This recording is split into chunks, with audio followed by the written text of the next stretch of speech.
The other is Dimitri Hill. They called him Demi-Hill at Florida. Yeah, I think I remember him. When Lon Kruger took the Gators to the Final Four back in 1994. Very agile and a space eater as well. Antonio Reynolds Dean looking for a cutter. Murphy ball fake and off the ball, away from the ball.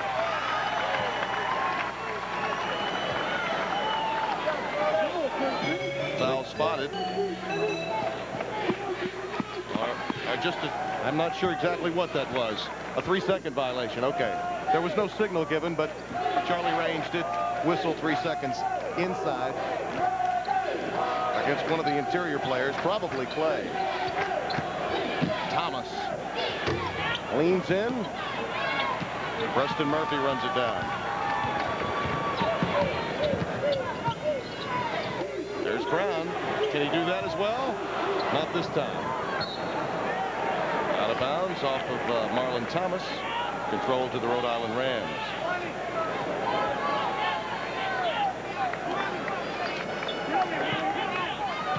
Tim, Rhode Island will do all they can to try to push the ball up early and try to push the 49ers defense so far that they can pick up those little 15-footers. Brown can knock that down on occasion.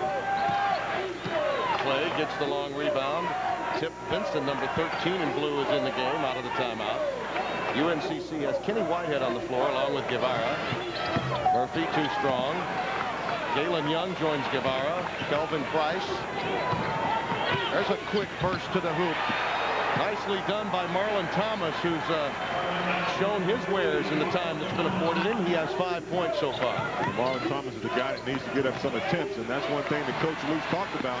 We don't have a big presence on the inside, but when we get the ball on the break, and we can do what they Charlotte 49ers just did was an excellent transition game. Galen Young off the alley-oop, a 7-0 run for the 49ers. 15-14. And the quick answer by Clay. Inside-outside game, critical for Rhode Island's Rams.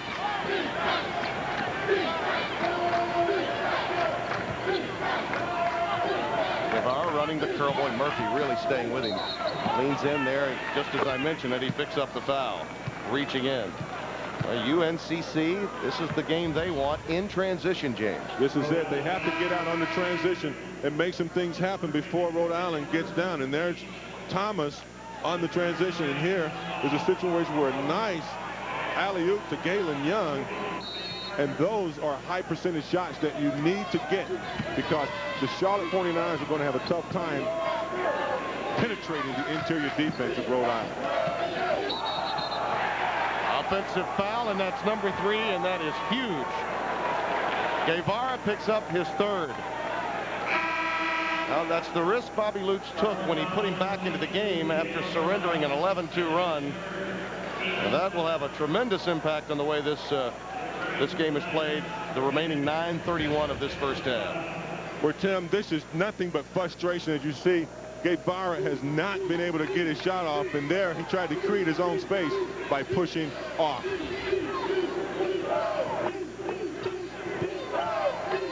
Vincent on the wing. Oh, the iron kind to the man called Tip. We got a little tip that time.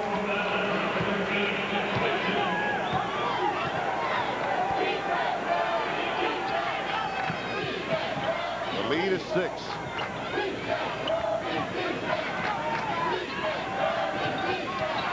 Young off the dribble. Missed by a large margin. Brown takes it down. Murphy looking to light it up. Did not get squared with that shot off the front iron. A leaner. Boy, I tell you, Thomas and the rest of the 49ers, perhaps other than Guevara, the rest of these guys love to score in transition. They're much better jump shooters when in transition. And you'll be surprised with Guevara out of the game how his teammates will pick it up. Sometimes when you lose your star player, it alerts you to pick your game up. And Marlon Thomas has really been aggressive in his last 2 attempts to the hole. Odom leans in. He has 7.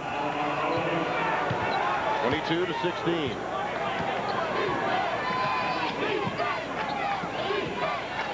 Thomas strip.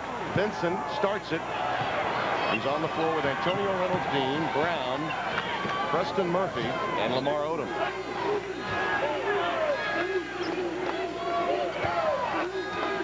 '49ers have turned it over 7 times in this game. Rhode Island has made them pay. Antonio Reynolds, Dean, nice baseline maneuver, drawing the contact from Tremaine Gardner.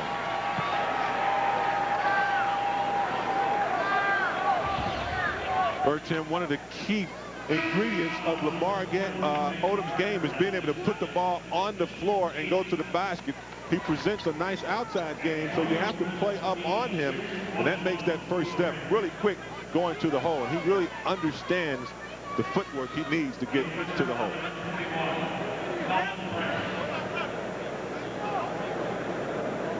Antonio Reynolds, Dean, out of Douglas High School in Atlanta, Georgia. Shot blocker who had a lot to do with Rhode Island's run last year to the Elite Eight.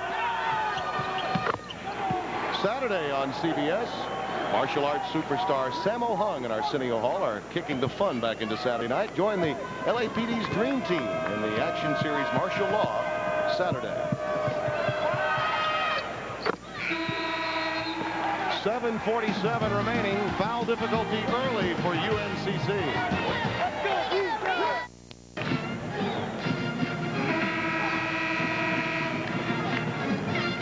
7:47 remaining here in the opening half. Rhode Island leads this game by 8. It's been a game of runs, and the Rams are in the midst of a 9-2 spurt over the last 2:22, equaling their largest lead. And we must point out that each time they've made their run, Guevara has been hit with a second foul, and then coming back in the third foul on the player control. That's probably going to keep him on the pine for the remainder of the first half. Yeah, no doubt about that. 3 fouls in the first half. He won't be back. A little risky call putting him back in with 2. And he's a little frustrated because he can't get an open shot. Kendrick Smith just in the game, knocks down the 3. Youngster from Alexandria, Louisiana, and a young man very close to Hayward, the young man that we mentioned is suffering with leukemia and is awaiting the bone marrow transplant from his brother. In fact, it was Kendrick's dad that coached Hayward in high school back in Alexandria at Peabody Magnet. And the coach's son, you love to go to a coach's son as your backup point guard, right? Yeah, you do, because you know he's been taught well. But the Charlotte Hornets now will start to change their defenses a little bit. The 49ers had a little full-court pressure that time. Nice jump stop in the paint. Good work by Price. He's been impressive. 24-21. Tim Benson, number 13 in blue, along with Odom, Dean. Boy, look at the spacing here. Brown takes the shot, and I mean that's too easy. Soft hands, soft touch for Brown. He can hit the little 10-footer at will, so you got to respect that shot of Brown. 5-point Rams lead. Young trying to work a little pick and roll. But Price really wants it down there. Gardner not there. Pulled down by Odom. But the 49ers must do more than look for the perimeter shot. I like what Young is doing. I like what Price has done as far as taking the ball to the hole. That creates at least that opportunity to get fouled. But the standstill perimeter shot is not going to work against this Rhode Island ball club. Odom. That's an offensive foul. Player control against Lamar Odom, his second. Luther Clay looks to come back in for the Rams. UNCC will go deeper into it. Bench with Jonathan Neely checking in. And Joby Thomas, number 31, also comes into the game for UNCC.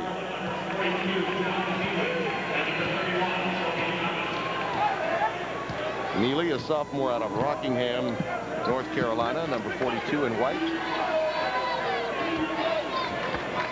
There he is. Young trying to get past Odom. Tough take. Neely brings it down. Off the offensive boards, he misses a chippy. Stays with it and gets the contact. If that's Odom, that's 3. Lamar Odom, an equalizer here. This will be his 3rd foul, so he, much like Guevara, will have to sit. Well, both stars with 3 fouls. That's not good for either team. As you see on the rebound, Neely, little pump fake. And on the second rebound, you're going to see Odom come in and knock him on the hand. That was a very soft foul from behind. As our friend Bill Raftery would say, a nickel dimer, maybe even a penny.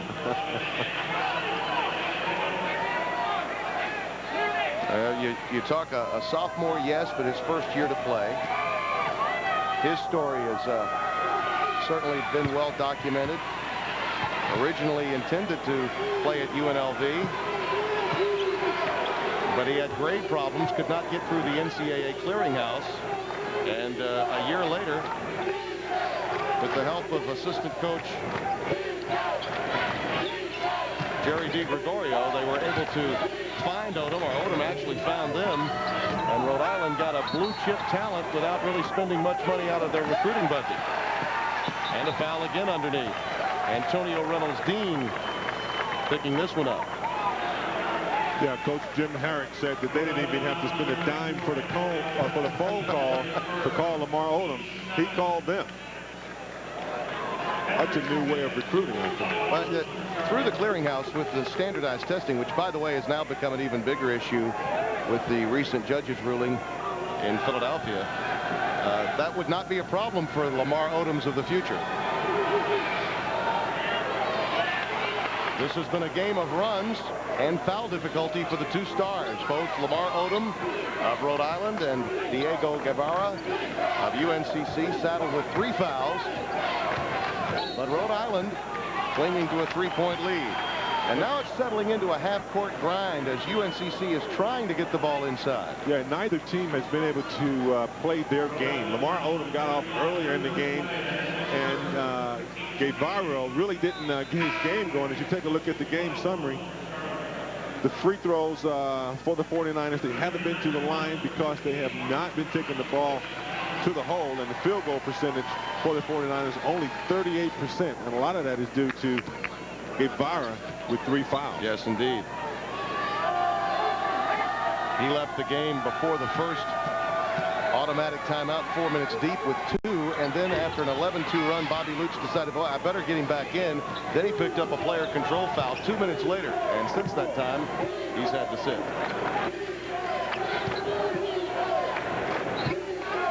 High-low post action between Clay and Antonio Reynolds Dean. That's pretty, something I'm sure you like, big fella. Well, the footwork is outstanding by big fella Clay. He faked to the inside, back to the baseline, away from the defense, and that's just recognition, because you can take away some of the defense by going to the baseline. No one is there. Brown, there's the outlet pass. This time it's picked off. That's really been his specialty through the year.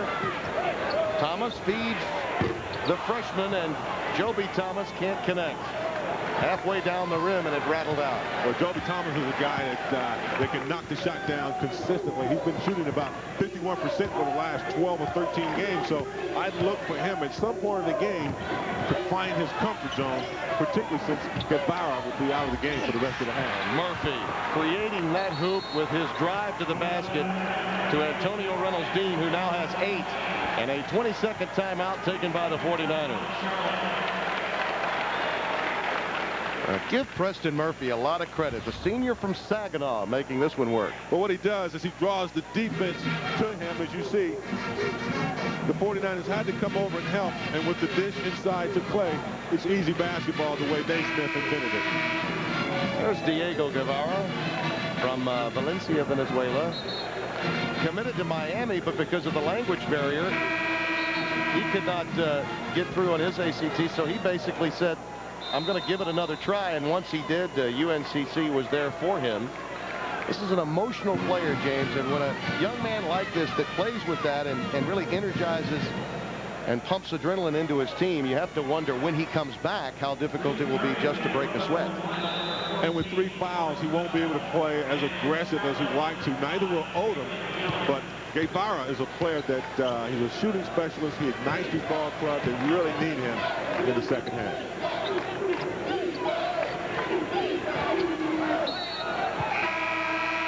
.339 remaining here in the opening half.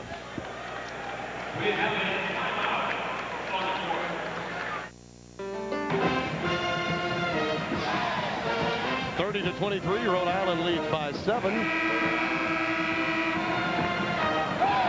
Get your updated brackets in the tournament tracker, plus up to the second live scores at cbs.sportsline.com or on America Online. Enter keyword CBS Sportsline. 7-point lead for Rhode Island, and given the circumstances for both teams, it's now survive and advance just to intermission, because the two stars, Lamar Odom of Rhode Island and Diego Guevara, who is scoreless in this game for the 49ers, their leading scorer, saddled with 3 fouls. And both teams have gone through that first stage of the game. They're lathered up. They got the butterflies up. This could be a very interesting game of these role players in the game without the two stars. Kelvin Price, who's been very influential in this game, along with Galen Young, rejected by Brown, but a foul spotted.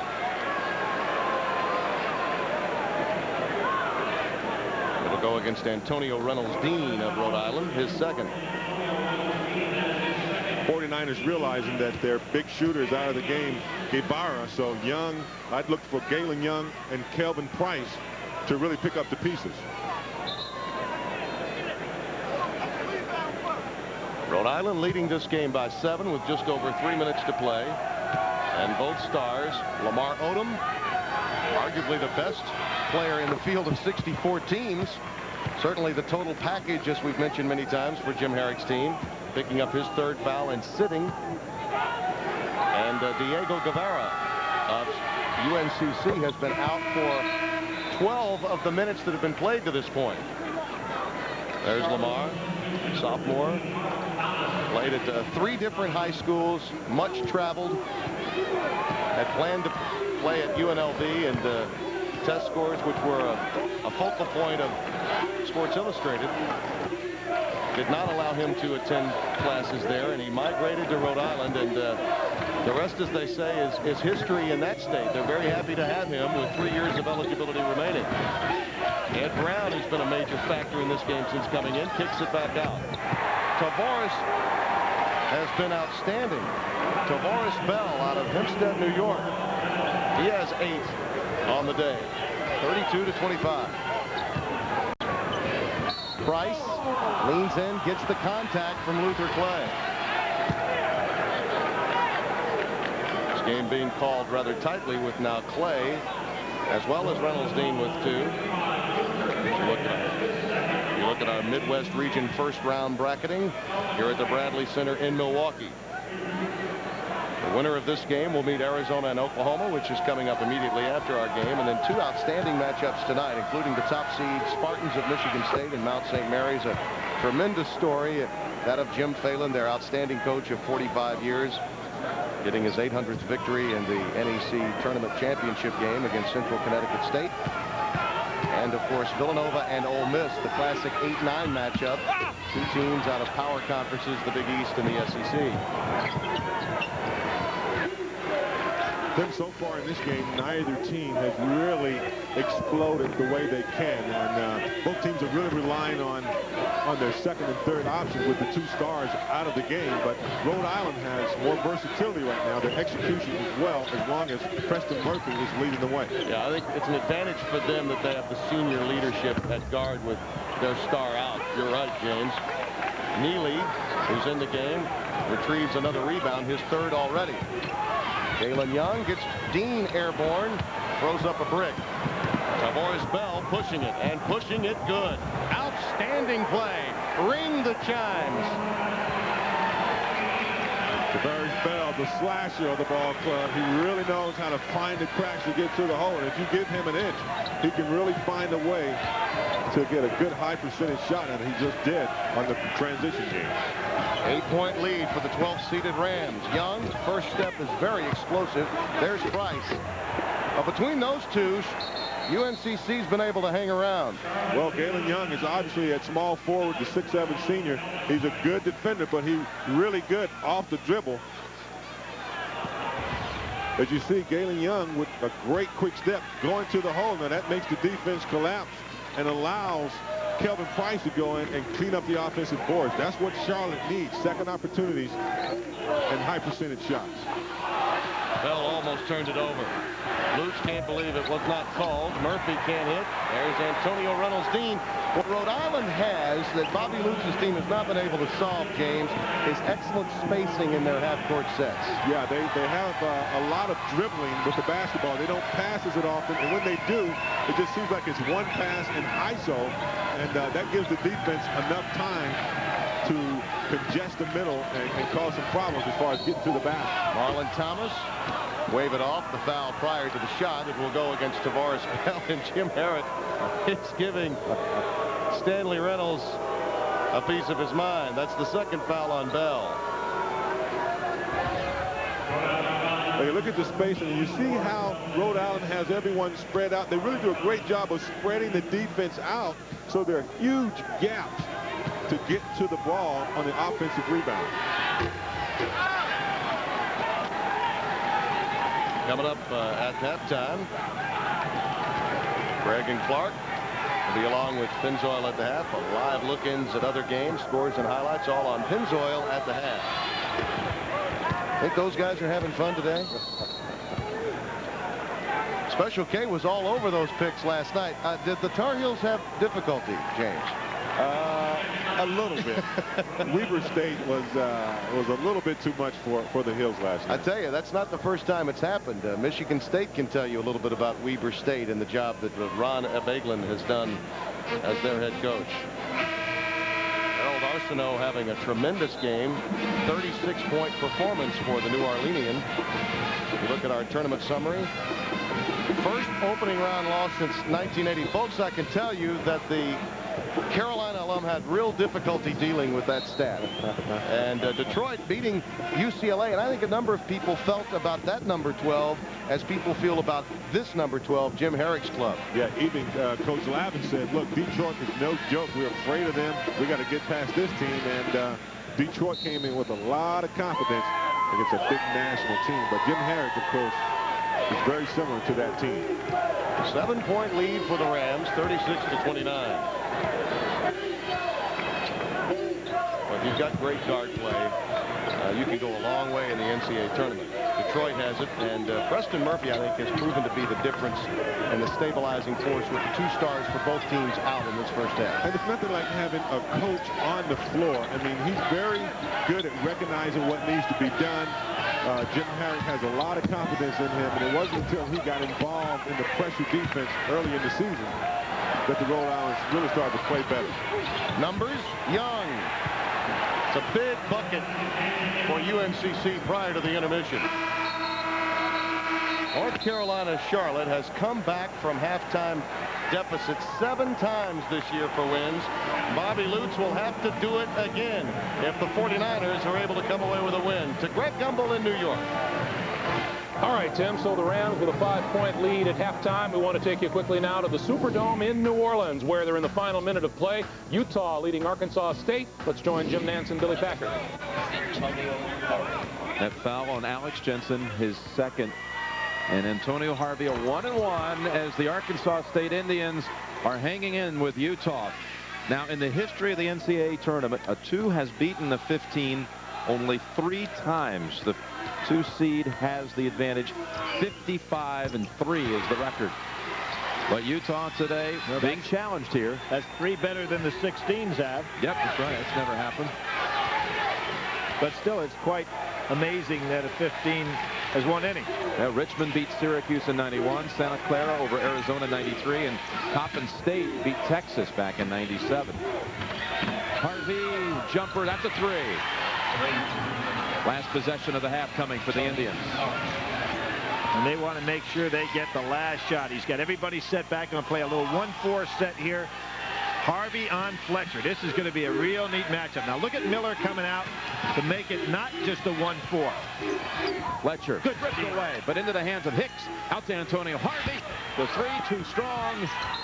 And with just 0.4 seconds to go, it's Utah ball. Well, that wasn't a bad move there. Harvey had a wide open shot. Had some range on it, but good adjustment as to what Utah did there. Rick Majerus signaling. Whip it down court. 0.4 of a second. It's thrown by the baseball pitcher. He threw a curve or maybe even a slider. Cullen, a top baseball prospect, but didn't throw any fastball there.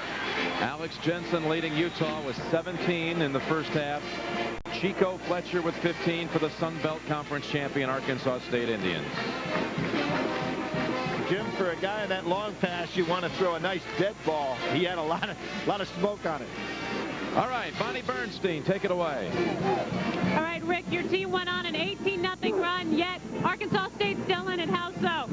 Well, I think we've got to get a hand up on Fletcher on his shots, and he's hit some difficult shots. He's a terrific player, but we have to give more help off our bigs to him. And I think we left inadvertently. I don't know why the hell we're doubling down on guys inside that can't score. You know, Andre did that, and then he stung us for a 3, and the kid Sharp did that as well. So it's been some mental mistakes, and the enemy's been us. Arkansas State does seem to struggle when Fletcher doesn't have the ball. Now, you've never lost a first-round game. What do you need to do to shut it down again? Well, we need to pay attention to Fletcher, stay disciplined in our defensive assignments and rotations, and give help off our bigs to his penetration. Coach, thanks. See you in the second half. Jimmy? Well, that's the end of the first half with the score. Utah 36, Arkansas State 30. Greg Gumbel and Clark Kellogg will be along with Pennzoil at the half right after this message and a word from your local station. The second day of the NCAA tournament. Clark and I are getting you caught up on scores and highlights now. CBS Sports presents Pennzoil at the half, sponsored by Pennzoil, specially formulated for today's stop-and-go driving. Stop, go, Pennzoil. Welcome once again to Pennzoil at the half, everyone. I'm Greg Gumbel, along with my partner Clark Kellogg, as we get you caught up on what's happening on this second day of the tournament. Let's begin right now at the Bradley Center in Milwaukee, where Rhode Island is leading UNC Charlotte 36-31. That's head coach Bob Lutz of UNCC pacing the sideline. Rhode Island got it started on the break. Tavares Bell in transition gets the hoop and the foul. He had 9 first-half points. Rams player of the year Lamar Odom hits the three-pointer from the top of the arc. He has 3 fouls, though. The Rams on an 11-2 run, led 15-7 here. Then the break the other way. Marlon Thomas off the bench for UNC Charlotte with the flying throwdown. You know, we talked earlier, Clark, about the fact that UNC Charlotte won 4 games in 4 days last weekend.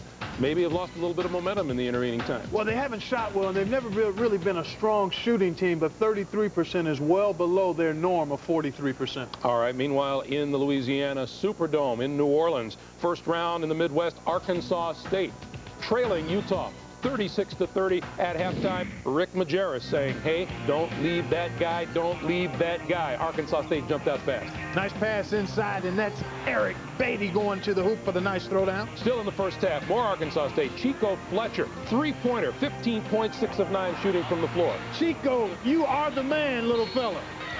And then Utah added to its lead on this play. Alex Jensen layup and the foul. Jensen, 17 points. That put Utah up 9. They lead it by 6 at the break. Utah slow starting in this game and then slowly got a feel for what was going on. Well, their size actually started to pay dividends for them, but they still made some breakdowns, and I think the quickness of Arkansas State, not to mention Chico Fletcher, have been a real problem for them. All right, Clark, at the Charlotte Coliseum in Charlotte, North Carolina, first round in the East, Delaware and Tennessee. The Volunteers, after trailing early, lead at 25-22 at the break. Enthusiastic Delaware fans on hand. This is Isaiah Victor breaking an early Tennessee scoring drought, hits the bucket and draws the foul. Tennessee led early. Here comes Delaware. This is what they do best. John Gordon, after getting it inside to Pegues, gets the return pass and knocks down the jumper. Then Madu Jupe, the nice pass, puts in a layup to extend Delaware's lead to 15-9, but the Volunteers came back 25-22. The Volunteers with the lead, and we said they started off shooting slowly, and then above averages began to catch up. And also their work inside. They've got 4 guys that go better than 6'9". Delaware doesn't have that same kind of size, and that's the reason Tennessee was able to come back. All right, Clark. Meanwhile, in Boston, second half is underway there. George Mason with a horrible first half. They trailed 41-17 at halftime. They have now scored the first 4 points of the second half. Let's take you to the Fleet Center. Craig Bolerjack and Rolando Blackman. 17:54 to play second half here at the East Region at the Fleet Center in Boston. 41-23 Cincinnati. George Mason in green, the Bearcats in white. Bob Huggins in his 10th year, 26-5 on the season, the 3rd seed in the East. George Mason, the 14th seed. The Patriots of the Colonial Athletic Association. They won that postseason tournament, got the automatic berth with the win over Old Dominion. And in the second half of this basketball game now, they'll come out with a little bit of fire, scoring some baskets and being able to apply themselves aggressive against Cincinnati. So they're going to have that. Coming up on the 17.5-minute mark. A little bit of a run here. Not much, but a little bit of life shown by George Mason. Nice entry pass. They kick it to Dorsett for three. Marriage battles for the rebound. So it's a 41-23 Cincinnati lead on George Mason. I'm Greg Gumbel, the math major. That's 6 points in the second half now for George Mason. We'll get you back to the second half of your game right after this. Stay tuned. Pennzoil at the Half has been sponsored by Pennzoil, specially formulated for today's stop-and-go driving. Stop, go, Pennzoil. Halftime at the Bradley Center Midwest Regional first-round action, and Rhode Island leads by 5, 36-31. Emmy Award winner John Larroquette returns to television as Royal Pain, an innkeeper with attitude. Don't miss the series premiere of Pain, Monday after Raymond, right here on CBS. The Rams have gotten it done in transition, and CBS Sports coverage of the 1999 NCAA men's basketball tournament will continue after this message and a word from your local station. Sports exclusive coverage of the NCAA Basketball Championship is sponsored by Genuine Chevrolet, Gillette Mach 3, Kemper Fun, and by United Airlines.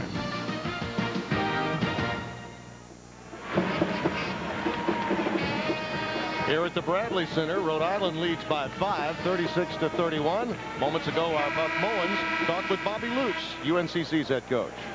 Bobby, first of all, what do you miss most without Diego in the game? He only played 8 minutes in that first half. Well, it certainly hurts us. He's such a good shooter, and he's always a threat. Plus, he's been running our team pretty well. So hopefully he can stay out of foul trouble this half. We need him. What other adjustments did you make in the locker room? Well, we just got to play a little bit better. This is the poorest we've played in a long time, and Rhode Island had something to do with that. But we just got to execute on both ends a little bit better. There's no secret this time of year, just a matter of executing and keeping our composure a little bit. Thanks, Bobby. Good luck in the second half. Thanks, man. Diego Guevara is a player that loves to blow kisses to his wife, who, by the way, he wouldn't be in college were it not for his wife, Patricia.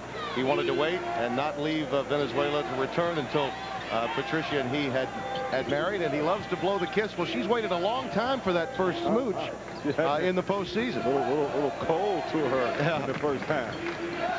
And as we start the second half, Diego is on the bench. Kendrick Smith does start here in the second half. And from your standpoint, what do you see as Rhode Island's key to continue their success with Guevara on the bench? Well, Rhode Island shot the ball extremely well, 45% in the first half, but what they didn't do is eliminate offensive boards. Charlotte was able to get some offensive boards and kept them in the ball game. Plus, second chance points. They're going to have to get back on defense.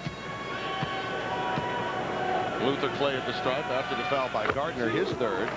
You look at the numbers, and it tells you that were it not for second chance points, this game could really be out of reach for the 49ers. They've managed to get some points on putbacks that's kept them in this game. And that's how the 49ers have compensated for the lack of size and the lack of interior play. They've been able to get out before the defense gets set up on some transition game and capitalize on turnovers, as well as collectively everyone's on the offensive board. And everybody's got to step up when Guevara is on the bench. And I tell you, both Price along with Galen Young have done their best. The other player that's been noticeably absent, Joby Thomas, you get a feeling when Joby nails one from deep, they could be on their way. Still struggling, barely drew iron that time, and it's pulled down by Odom. The one thing that Joby Thomas is going to have to do is get set and not rush his shot. He hadn't been on in the first half. Now he's beginning to rush his shot. He's key for the 49ers to open up their game against the Rhode Island inside. Off the ball, a foul against Galen Young. And let's check in again with Beth Mullins. Beth? Well, thanks, guys. Well, a big story for Rhode Island, of course, Tavares Bell in that first half with 9 points. We saw some of the acrobatics that have made him a playground legend in Hempstead, New York, including one time jumping over a Toyota Corolla parked underneath the basket on the playground for a dunk on a bet from one of his friends. Guys? I've heard it all. At least we know it's a modest car. A turnover. That's one of those carries that we love to see called more often. Was supposedly a point of emphasis at the beginning of the year, and frankly, we have not seen it called that often. It's a difficult one to see. You're hesitant because you don't know whether the guy's going to cross over or whether he really carried the ball. Lamar Odom, an effort to try to up his game a little bit here in the beginning of the second half, rushed it and carried the ball, obviously. Price working in. Pass play. That's a good duck under move, James. I like the footwork. Anytime you can drop step and then go under your opponent, that's good footwork. And with his jumping ability, Kelvin Price could be key in keeping the 49ers in this ballgame. Another returning starter for this UNCC team. Quietly become a factor. I think probably the most impressive aspect about UNC Charlotte, their 2 victories over Cincinnati. So many teams played with fear against Bobby Huggins' team. That was certainly not the case for the 49ers in either of their victories against them. And regardless of your schedule or your record, when you beat a nationally ranked team, a dominant team, that confidence carries for the entire season. Reynolds Dean now has 10. He's into double figures for the Rams, 39-33.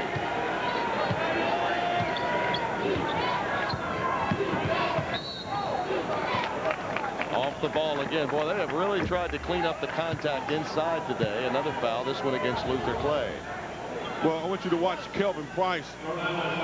Here he is right here, and when he gets into here, he's going to do a little footwork, and then he's going to go up and under. There's a move to the baseline. Now watch him come back with a little pump fake. He goes under. That's an old traditional Kevin McHale kind of a footwork motion there. That's a good move to have when you can't go over your opponent. Sometimes you can go step through and under. Right, the old Pete Newell camp. Old Pete Newell big man camp. Been there many times. Smith is free, but Young decides to do it on his own. Nice decision. A floater off the baseline by Galen Young. And the Memphian now has 11 points. And Murphy gave up a little defensive position there. He kind of flopped. Thought he could get the charge. Out of bounds off the Rams. And Diego Guevara coming into the game for the first time. It has been, in real time, somewhere near 40 minutes plus since he was in the game. There's his wife, Patricia. 22 years of age, only came to school again, as we mentioned, after he married.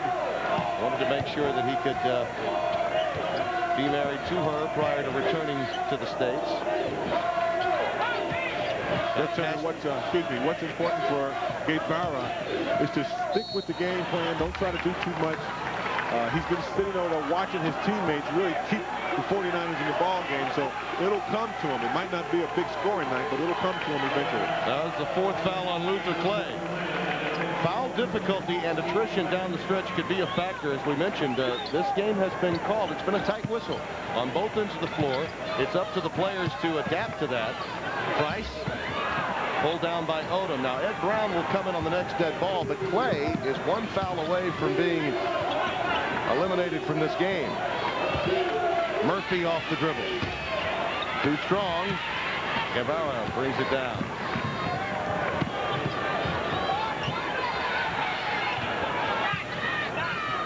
Off the dribble over Odom. Too strong. Pulled down by Tavares Bell. The 49ers must get into some type of offense, coming down, shooting the jumper off the transition game with the defense already set. It's not going to work very long unless you're knocking that shot down just about every time. Here's Odom, and we have not been able to call his name that often. He sat the last 8 minutes of the first half. Dumps it off to Clay.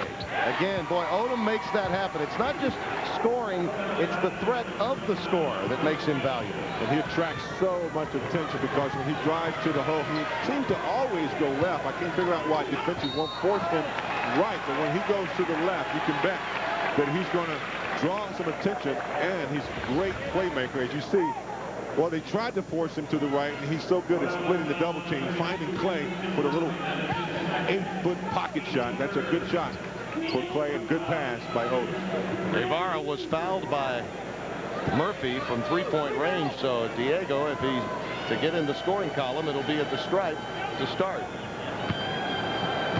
And you'd be surprised how just a free throw can ignite you and get you going. That's his first shot attempt of the game. And look at the season numbers on him. 12.5 points. So valuable both in rebounding. And, you know, you have a perimeter-based team. Guards have to rebound. And he's been able to help even in that area. Many games where he's had 7, 8, 9 rebounds. Brown will no doubt check in for Antonio Reynolds-Dean. Patricia is still waiting for that first kiss, but that will have to be a field goal, not a free throw.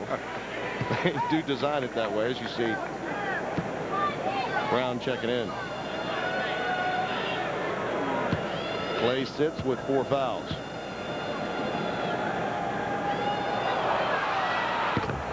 Mark it down. 15:45 remaining in the second half. Guevara finally scores. Is it ominous? 41-38. Rhode Island by 3. Tim Brando, James Worthy, Beth Mullins. Well, we've touched on the stars of today's game. Both of them have been saddled with foul difficulty. Lamar Odom playing 12 minutes. Guevara 8 so far. But Odom, look at this. The impact in the W's versus the losses. Imagine this, James. First rookie ever to be named MVP of the Atlantic 10 tournament. Rookie of the week 10 times during it's a 12-week season. Mark Macon and Yinka Dari had 9 during their tenures in the Atlantic 10. So he's bypassed a couple of tremendous All-America types. That's why they call him the total package. Steele, Young, finding Price. Kelvin Price. And UNCC looking to pump up the volume. Only down by 1. And for the first time, I see some energy and some enthusiasm. Guys are getting into the game, high-fiving. The crowd is coming alive. Charlotte Hornets are seizing an opportunity to take over this game.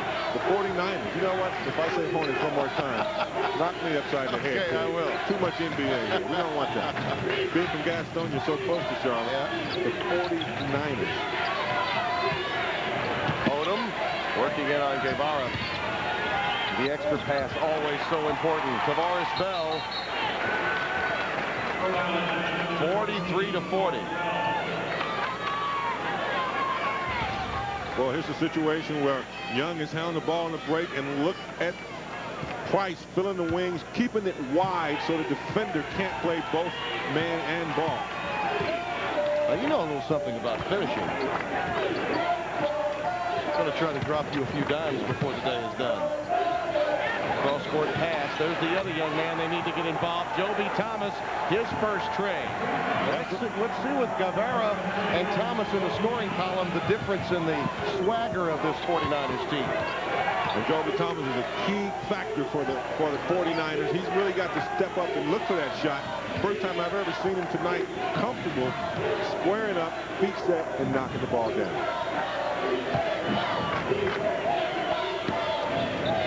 Bell left free on the wing. Gardner pulls it down. UNC Charlotte's only lead of the entire game was 5-4 for a total of 17 seconds. And Diego Guevara still looking for his first field goal of the afternoon. Odom. He loves the open floor. Clear out and let him work. And he gets the contact. It's hard not to at least put him on the free throw line when he's in isolation like that. Yeah, it's not a really good offensive player. You see right there, he's going into the teeth of the defense, backing up, no ball movement. That's tough to score against, so you really want to try to contain him and not bail him out. He shoots some pretty awkward shots leaning in with no picks to get him open, or sometimes he's not really looking to pass. You've got to really learn to contain Odom. He's a lefty. Force him right and make it difficult for him. You know what he reminds me of, and you look at the numbers on him, all of the accolades coming his way. First team All-Atlantic 10, newcomer of the year. I tell you, he reminds me of Stacey Augmon with a shot. He sure does. You know, Augmon, he's got the Augmon body, but a much better pure shooter. And there's Brown with a tip-in. 46-43 as Ed Brown now has 4 in the game. And there's the pick and roll that they try to run for Guevara. Gardner, I think Odom may have tipped that. May have been deflected. Nice work by Young. Count the basket. Goaltending as Brown got a hand on it with the ball coming down. 13 now in the game. Well, right now, Tim, it's the quickness of the 49ers that beating the Rhode Island Rams to the offensive board Rhode Island is bigger, of course, but the ability to get to the ball quick, anticipating where the ball's going to come off, has worked in the 49ers' favor. There you see the field goal story. Both teams out of the break shooting much better at 50%.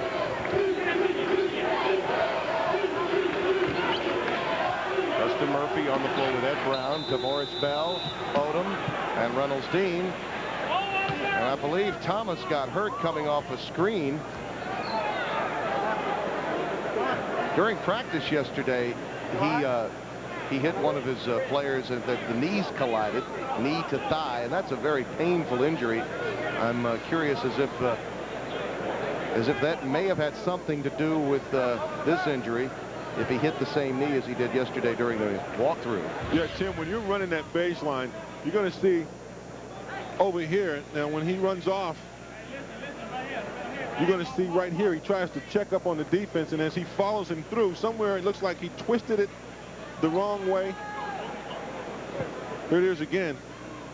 There's Thomas on Reynolds Dean. Uh-oh. That looks like it may be an area where no one likes to get hit. Yeah. Shall we say above the knee? Above the knee and below the belt. Yep. Just after he makes his first three. I mean, young man wanting to get in the groove and then suddenly taken away by that kind of injury.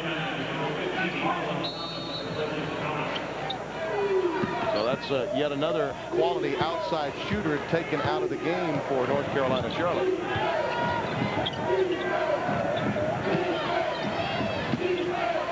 Everything funnels through that man. Odom. Another player control foul. That's his fourth. Jim Herrick is going to give Charles Range a piece of his mind, and he just got a technical.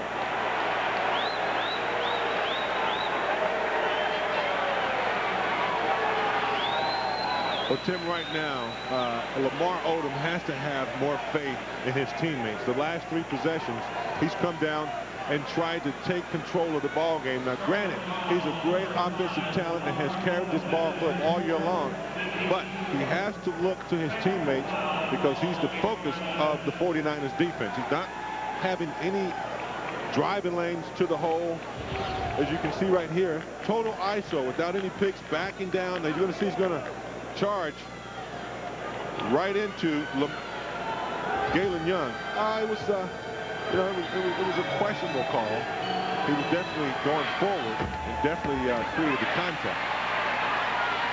This game, as we mentioned, has been governed in such a manner, and it's up to the players. Coaches, of course, have to help them in that quest to adapt to the way the game is being called, but it has been a tightly called game throughout. Tighter than most. I understand referees trying to establish themselves early in the ball game, but at some point you got to understand that both teams play kind of physical, and you got to allow the game to be played. So now 4 fouls on Odom. Clay, I beg your pardon, also with 4. So there are 2 Rhode Island Rams with 4 fouls. Odom and Clay. That's your front line. That seriously depletes Jim Herrick's possibilities on the low block. Ed Brown will have to play a long time in this second half for the Rams. Number 11 in blue. Well, I'm surprised that Lamar Odom is still in the ball game with 4. It's such a close game, tied at 46, that it really needs to reserve him down the stretch just in case the game is still close and you need your big gun. But right now he's in jeopardy of picking up a silly little foul and getting out of the ball. It says a lot about the intelligence that Jim Herrick really places on the play of his game, the style of play of Odom's game. He's a non-factor on the offensive boards. 3 of his 4 fouls have been on the offensive end. And a smart move by Young to challenge him there. And that's what's the problem with playing with 4 fouls. You can't play tough defense. You can't be aggressive. And then someone driving through the hole, you cannot be the guy to come over and not even attempt to charge. So it's going to be a liability on defense for Lamar Odom. UNCC's first lead since it was 5-4 at 48-46. 8.5 minutes gone here in the second half.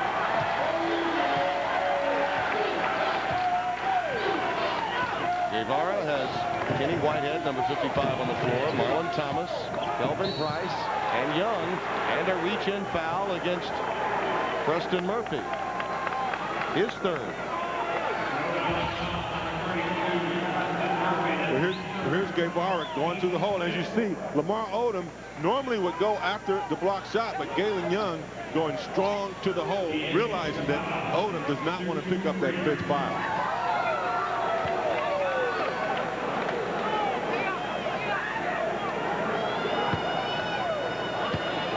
You can make a very strong case that this is the best clutch shooter in this region. And the biggest shot may come at the free throw line, the way things are going. Look at that. Odom, Clay, both with 4. Murphy, their leader, the engine of their offense, has 3. Guevara, Young, and Gardner each with 3 for UNCC.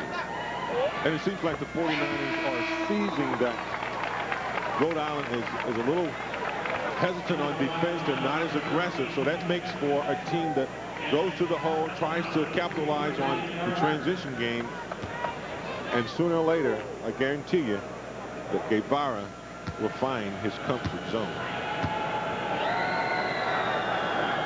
He's a 2 guard with the ability to handle the basketball. Multi-dimensional player. Largest lead for UNCC today. As you look at our game summary, 51-46 the score. My question to you is, of those horrendous stats from downtown, which team has the best shot of improving the 3-ball number? Well, I think the 49ers definitely have an opportunity to increase that percentage, particularly with Guevara, and particularly if Joby Thomas comes back in the game. So I would look for the 49ers to get into the 3-ball. Joby Thomas has returned from the locker room. He's not on the floor as yet. Benson counted, and the foul. Nice interior pass to get the ball to him. Well, the 49ers that time changed their defense to a little pressure double team, and Rhode Island was able to attack that. Going to the hole is always the key to attacking double team pressure, and Tip Benson did an excellent job of taking the ball to the hole. Kenny Whitehead got the foul, and now he takes a seat. Galen Young, Kelvin Price, Marlon Thomas, Jermaine Gardner. Now on the floor, we may have had a lane violation there. I think we did. Kelvin Price getting in there. Well, big Ed Brown, when you've got to box him out on the free throw line, you really got to put 2 people down there to try to contain him, because when he rolls into the basket, it's hard to box him out. I think they called a foul rather than a lane violation. An elbow on Price. And now a consultation between the 3 officials. Well, here's the situation when you see Brown right here on the double team. Now watch him slide in. Okay, if you look at the left side of your screen, you'll see an elbow being thrown in an attempt to try to keep Brown out. So yes, there definitely was a little physical contact. Well, in a game that has featured a lot of inactivity in and around the free throw line, we're going to spend a little more time here, it would appear. Price does pick up the foul, so we march the other way. This is not at all the way I believe Mr. Naismith had in mind for the game to be played, but such is the case when you've got that kind of problem inside the lane area. At the conclusion of our game today, we'll select the Chevrolet Most Valuable Player of the game from each team. Chevrolet will make a contribution to each school's general scholarship fund, a tradition for over a quarter of a century.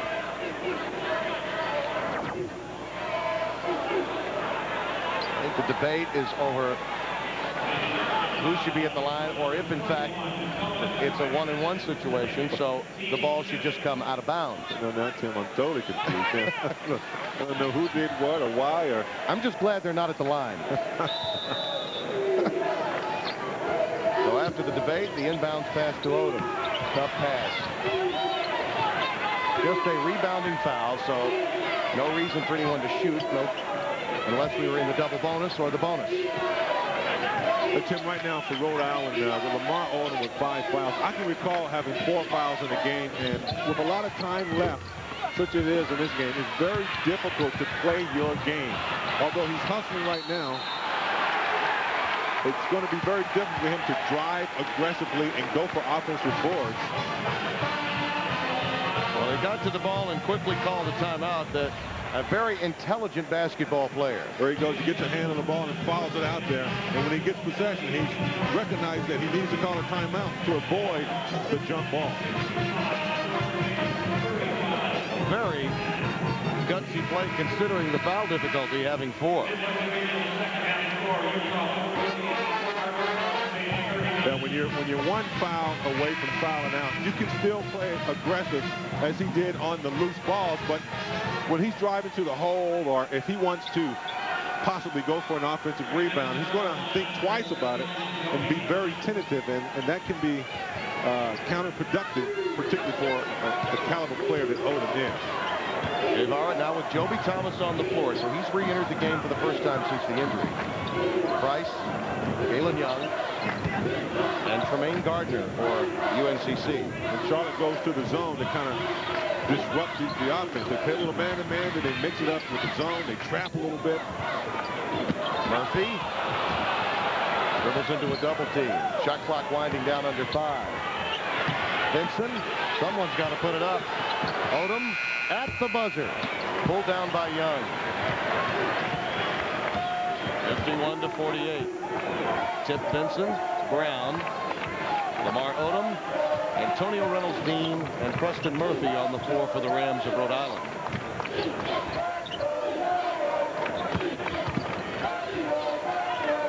Young, who likes to drive to the basket, goes right over Dean. Such a soft touch, and that's the most important shot in the game of basketball. To be able to put the ball on the floor and pull up before the charge is there. Earthquake Brown. Boom. Shake the room. There's your answer. And a nice pass from Lamar Odom. Now, that's what he can do for this team. He can become the playmaker. He might not be able to get any open shots or his comfort shots, but he can still benefit his ball club with assists. Thomas. Gardner rips it down. Guevara. Still no kisses. Joby Thomas with another opportunity. And Guevara will set up shot. Galen Young really wants it. He feels it on the dribble drive. There's that shot again. Lamar Odom with a quick outlet. Murphy looks to push. Pace of the game picking up a bit. Odom on the drive, the danger zone. What a pass to Dean. Unable to finish. Well, what a remarkable maneuver with 4 fouls. At 6'10", to be able to put the ball on the floor and split the defense is critical. The 49ers are going to have to somehow try to deny the ball from Odom, take it out of his hands, because right now I sense that he's going to be the playmaker for Rhode Island. Guevara stripped by Murphy, trying to lobby for the deflection. Well, they say sometimes it's everything but. You can make great passes, but your teammate must finish. Well, Odom is so good at splitting the defense. As you see, he split 2 49ers players to find the open man underneath for the miss. Guevara still can't find the basket. Loose ball. Luther Clay on the deck. Out of bounds to UNCC. Remember, Clay is playing with 4, so an aggressive maneuver on Luther's part, the junior from Oberlin, Ohio, and Maine Central Institute. Bobby Lutz's team and the changing defenses helping to keep his team in, even with the foul difficulty to Diego Guevara, which cost him 12 minutes of a possible 20-minute first half. And a slow start. Guevara, a player that really needs to have a good start to get his team going, is really not in the ball game here in the second half, other than being a playmaker. Reynolds-Dean with a strip and a steal. Odom, he's set. Off the back iron. Luther Clay with the offensive rebound.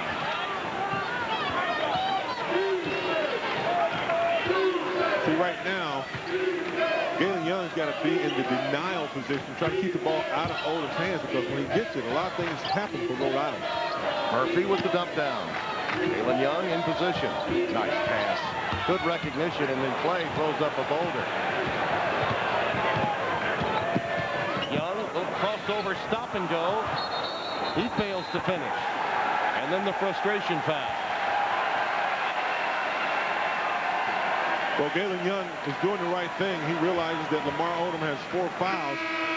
He shouldn't be concerned about blocking the shot, but just going to the hole and putting it in.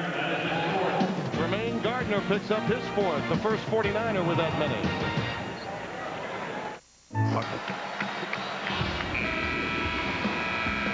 Saturday on CBS, the LAPD's Dream Team hits the road to expose the mob, and Samo and Arsenio could get caught in the crunch. An all-new martial law Saturday on CBS. Jim Brando, James Worthy, Beth Mowens, happy to have you with us. Lamar Odom and Diego Guevara have had to fight through the frustration of foul difficulty most of the way, but the complementary players have come through to help keep each team in it as we come down to the stretch run with 7:35 remaining in this first round matchup. The 5th seed, UNCC, and the number 12 seed, Rhode Island. Odom with the pop out. Play down on the low block with 4 fouls. He and Price, a lot of body on one another. There's the dump down to Odom. Right on cue.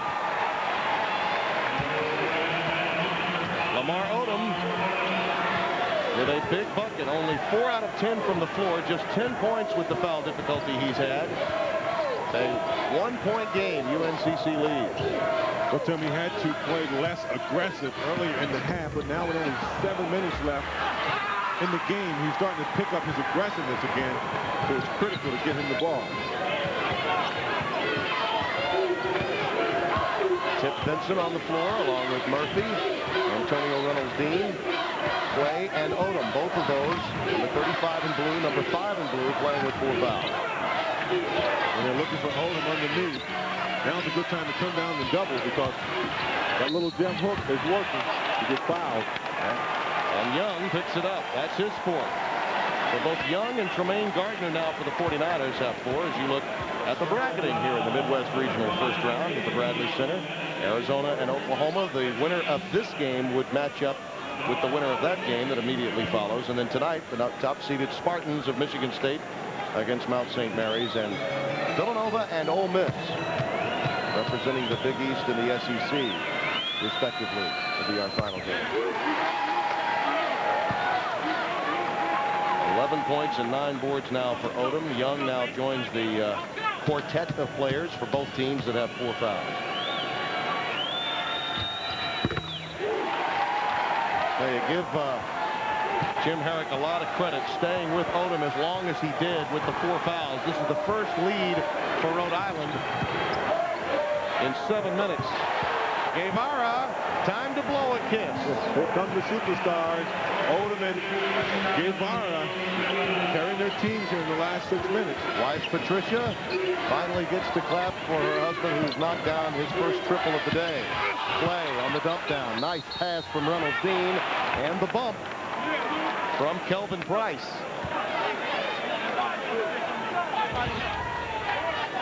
Well, there's a pick by Price, and Guevara steps right behind it, and of course, finally, other than last night, he gets to throw a little kiss to Patricia. My guess is they've got to be fans of Bill Raftery.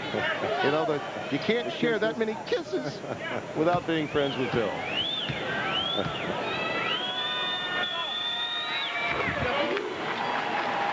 Rhode Island starting to run a little high-low offense. They want to allow Clay to seal his man, and when the ball comes up top the key, they're looking to throw it over the top, which is a pretty good play. But Clay loves to do the dirty work in the trenches. Very strong when he gets the ball in the low post. Well, the one thing we knew, the experts said, magnificent 5-12 matchup. Arguably the most competitive game of the first round.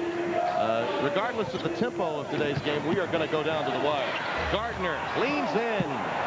Got past Odom, who had to be careful. He wanted to go after the aggressively as he slammed the ball to the floor afterwards. Realized that it is frustrating playing with 4 fouls, because he definitely wanted to be a little bit more aggressive in trying to block that shot. Reynolds-Dean off the bounce. Benson keeping it alive for Murphy. Reynolds-Dean recovers. Odom wide open. Great pass, and again, Dean unable to reel it in. Well, you know, he deserves about 7 or 8 assists today, and he only has 2. Yeah, his teammates aren't ready for his passes because I tell you, he is really threading the needle, very observant, and really recognize all the cuts in the lanes where an assist might be possible. Yeah, his teammates definitely need to knock down some of those passes. Price off the double team, gets it away to Gardner. Price on the offensive glass. It was last touched by Rhode Island. So UNCC will control underneath their own hoop with a fresh 35. Very close game, Tim. I'm not surprised that it's close, but I'd like to see Guevara get some picks set for him. But the Hornets, excuse me, the 49ers don't really need him right now because they're doing an excellent job of executing. Gardner has 6, 60 to 56. Odom on the offensive boards and over a couple of 49ers, including Galen Young. Does go against Guevara. His 4th foul. Don't forget, coming up next, game 2s in each of these regions. Kent and Temple, Southwest Missouri State, Wisconsin, Oklahoma, Arizona will have here, Miami of Ohio and Washington. Very competitive afternoon. See if the momentum for upsets continues through the afternoon session as it picked up its pace in the evening session last night. Well, Oklahoma looking to progress and move on with an 0-5 in NCAA tournament play. So there's a team looking to break through. Yeah, they have not won a tournament game in the NCAA since Billy Tubbs was coaching in 1990. Out of bounds to Rhode Island. 3-point game with 4:17 remaining. 4 fouls on Diego Guevara. Really playing behind the 8 ball most of the afternoon, both he and Odom. I'm impressed with how intelligent they played with the foul difficulty. Well, they're the leaders of the ball club. They realize that they need to be on the floor, playing smart, but a little bit. And a foul. Young. Big time play. Well, Lamar Odom is so great at avoiding charges. He just kind of goes to his left, comes back with a little crossover move, and watch how he just kind of avoids the charge by leaning away from the defender and kissing it off the glass. Again, splitting the defense and going to the hole. 17 points, and Young is just fouled out.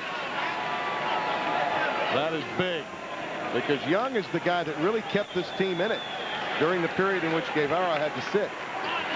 Yeah, Galen Young was the guy that was taking the ball off the dribble for the 49ers, keeping them in the ball game, particularly on the transition game and the open floor. So you hate to lose Galen Young down the stretch because he can create a lot of shots.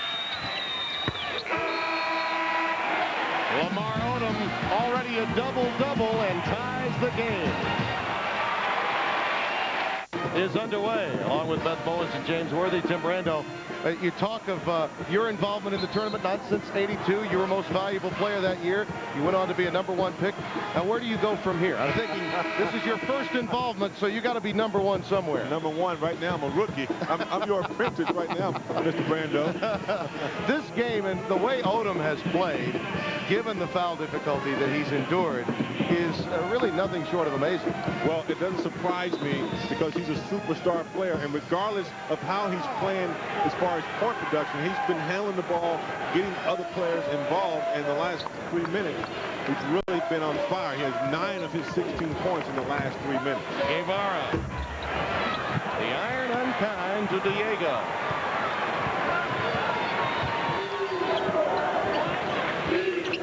Reynolds team likes the ball. Feeds it. Benson there. Tip Benson. His given name, Caleb. He has 8. And the young man from New Britain, Connecticut, and St. Thomas Aquinas now has 2 threes, and the Rams are up by a triple. Murphy He turned it over, could not give the timeout signal before hitting the deck. And Guevara, who no doubt feels his pain, helps him up. That almost looked like Guevara got a little nudge and it knocked him down. Here it is right here. Good pressure by Murphy. Gets his hand on the ball, and as he starts to proceed down the court, it looks like it could have been a little shove there, but the referee saw it otherwise. There you see the foul difficulty. Galen Young already out of this game with 17 points. Tremaine Gardner and Diego Guevara each with 4. Kelvin Price with 3.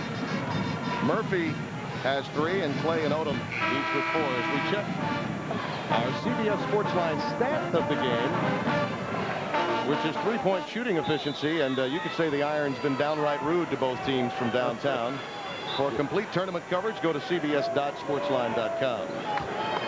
Diego, by the way, Guevara, 1 of 5 from the floor, 1 of 4 from 3-point range. It's been very difficult for him to get going. Gardner. Luther Clay brings it down.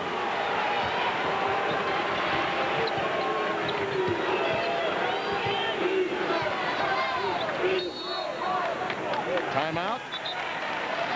It will be a full taken by Jim Herrick with 2:55 remaining. Rhode Island has 1 full, 1:20 left in our game. How's the car, Dale? We'll tie it off. 0 cars moving up. Get them on inside. Inside M. 63-60, the 12th-seeded Rhode Island Rams leading UNC Charlotte. This is the time in the game when coaching really becomes key, James Worthy. And you think of Jim Herrick, the success at UCLA, Pepperdine prior to that. But the problems at UCLA, in the space of 48 months, he's gone from coaching exile to a coaching commodity, having to deal with stories surfacing at San Diego State and beyond. This is his time in the game. Well, it's all about coaching the last 3 or 4 minutes of the game. You throw your game plan in the back of the chairs, and you just start coaching on your feet, as Coach Jim Herrick is doing right now. He recruited you, didn't he? Yeah, big time. Out of Gastonia, North Carolina. Took me to L.A. and took me to the mayor's office and everything. Right to Mr. Bradley's office. Shot clock winding down on Reynolds Dean. He turned it over prior to the shot.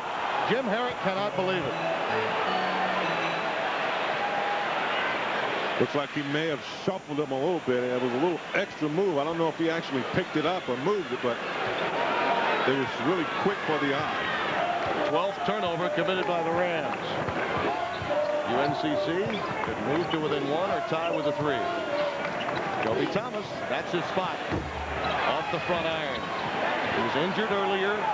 Never really was able to get in the flow of this game. A 40% 3-point shooter on the season.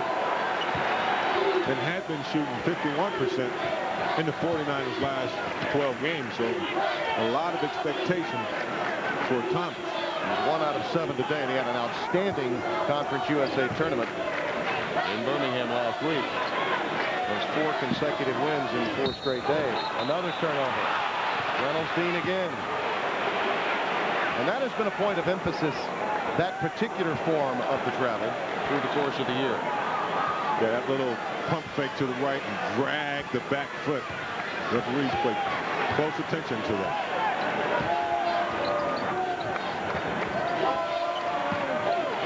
UNCC has trailed much of the way. They are shooting for the tie or a 1-point deficit with this possession. Diego Guevara, their star, only 1 3-pointer today. For 3, Young can't hit. There's the follow. Nice work by Kelvin Price. Marlon Thomas could not hit. Price there with the answer. A 2-pointer to make it a 63-62 Rhode Island lead. Bobby Lutz in his first year as head coach. 10th season overall. But his first as head man after replacing Kelvin Watkins, who left for Texas A&M, the highly successful coach who had great players, including DeMarco Johnson, a young man that meant a great deal to the program. And to get them to this point this season, a tremendous accomplishment for the young man.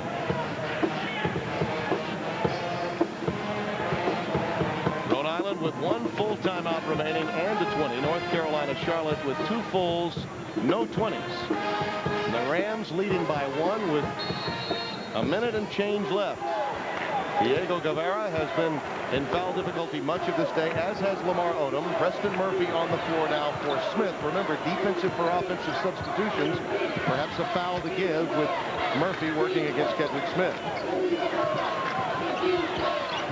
There's a high-low situation where they try to get it to the top of the key and throw over top.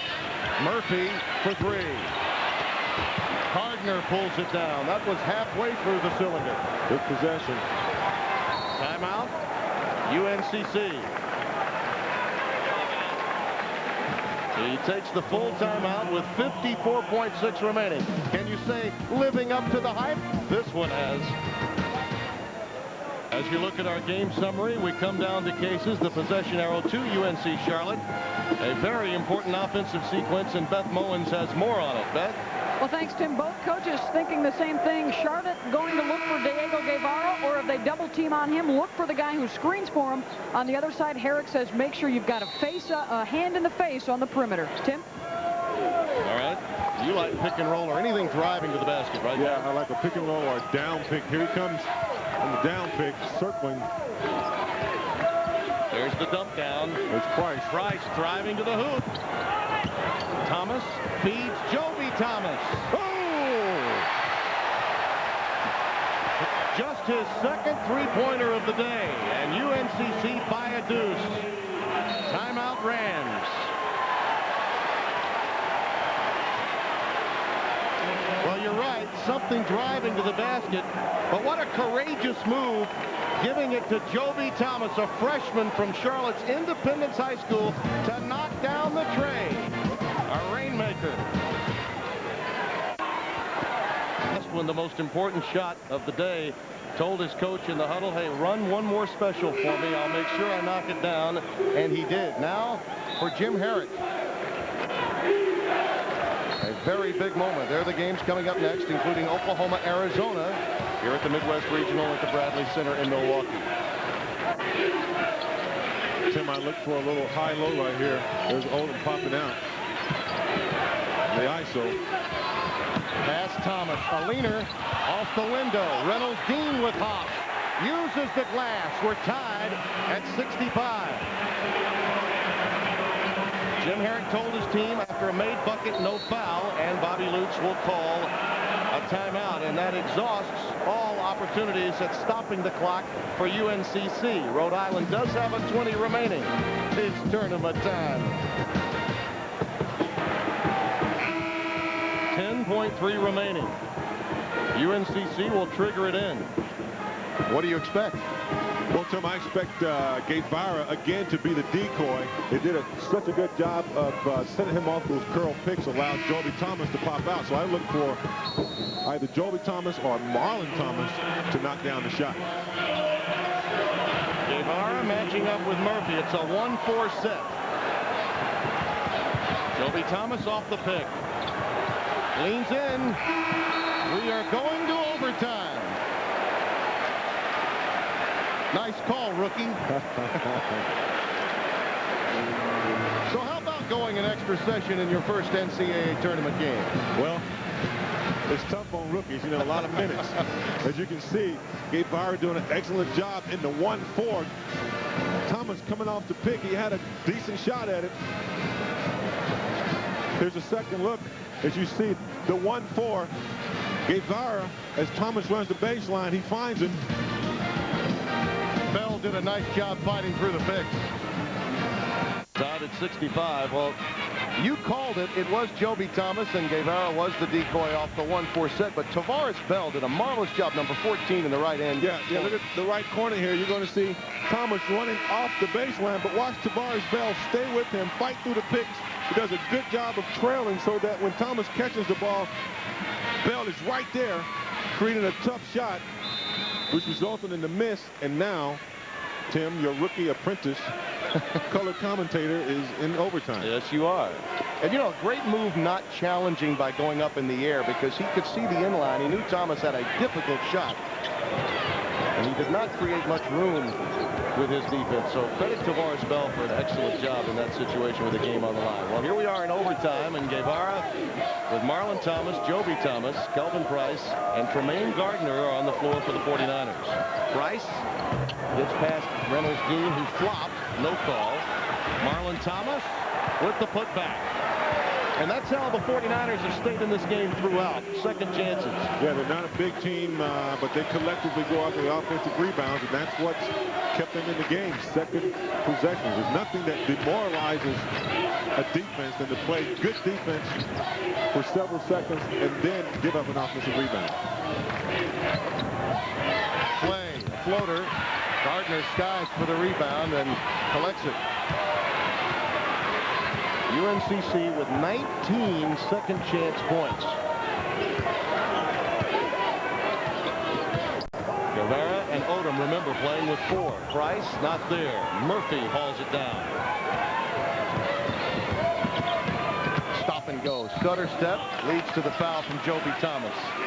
Smart move by the senior Murphy, recognizing the matchup that he had with Joby Thomas. Yeah, Joby Thomas is not quick with his feet, and Preston Murphy, recognizing that before the defense was able to set up, he never stopped.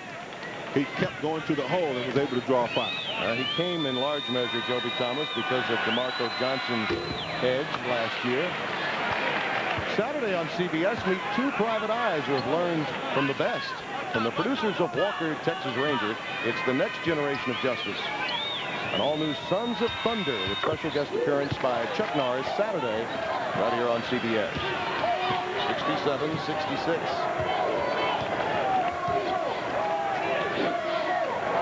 Tip Benson, who's done a nice job as a complimentary player today, number 13 in blue on the floor. There's Guevara off the curl, an air ball.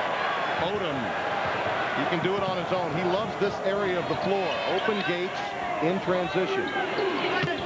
Play, giving it up to Vincent. Reynolds Dean, 1 extra pass, perhaps a little too unselfish there. Yeah, too many passes that time. You get an offensive rebound and you're within 2 feet of the basket, you got to put that back in the hole, and Reynolds Dean made the extra pass 1 too many. Here's a situation where Reynolds Dean gets the ball. The defense comes over to collapse, but I still think you got to go up and try to draw the foul when you get an offensive rebound that close to the basket. That's one of those where even if you catch the ball, you're in a double team. Marlon Thomas, the senior from Memphis, and East High School has 13, and it's 70-66. The 5th-seeded 49ers with a 4-point lead. Marlon Thomas not very strong with the basketball, but when he gets going from the outside, he's a streaky shooter, but when he makes 1 and 2, his confidence really rises.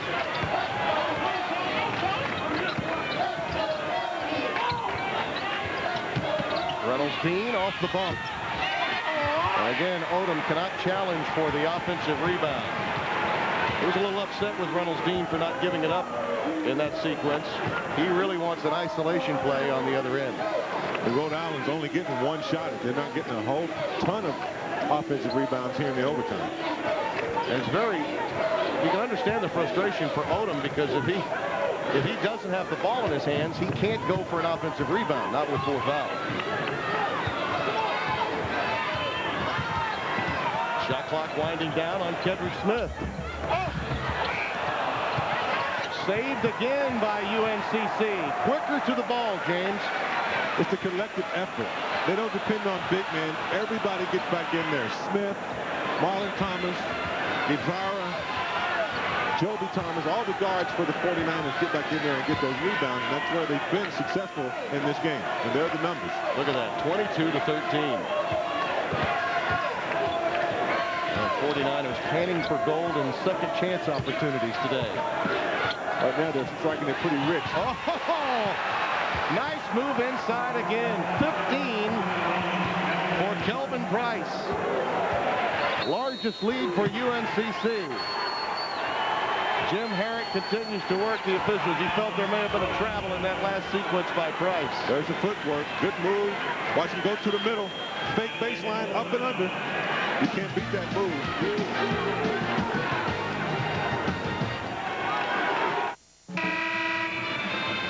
Coming up next, all of these games, including Oklahoma and the 4th seed Arizona here in Milwaukee.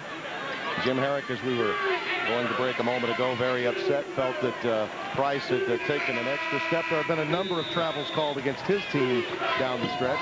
Wanted to make his point prior to this possession. Well, here's Odom. We knew he'd have it. He turns it right over. Smith, he doesn't want to foul. Someone else has to collect this personal, and it's Murphy, his 4th. Right now, frustration settling in for Rhode Island. They got the ball in Odom's hands, but by now, the defensive opponent is used to his little left-hand little crossover move. It's right here. You're going to see Marlon Thomas get a hand on the ball. And that caused the difficulty that led to the turnover. Give the complimentary players the team trophy for this win. I mean, Price, what a performance he's had. Kedrick Smith also pressed into more duty, particularly in the first half with the foul difficulty to Guevara. Now, Price's 15 points, 8 of them have come off the offensive boards. Amazing. They've done an excellent job of keeping the ball alive and creating some second opportunities for the 49ers. Play can't hit. Hauled down by Smith, and the quick foul against Antonio Reynolds-Dean. That's his 4th. The lead is 8 with 53.4 remaining here in the overtime. Our Chevrolet most valuable players for today's game. And this was not an easy task coming up with them.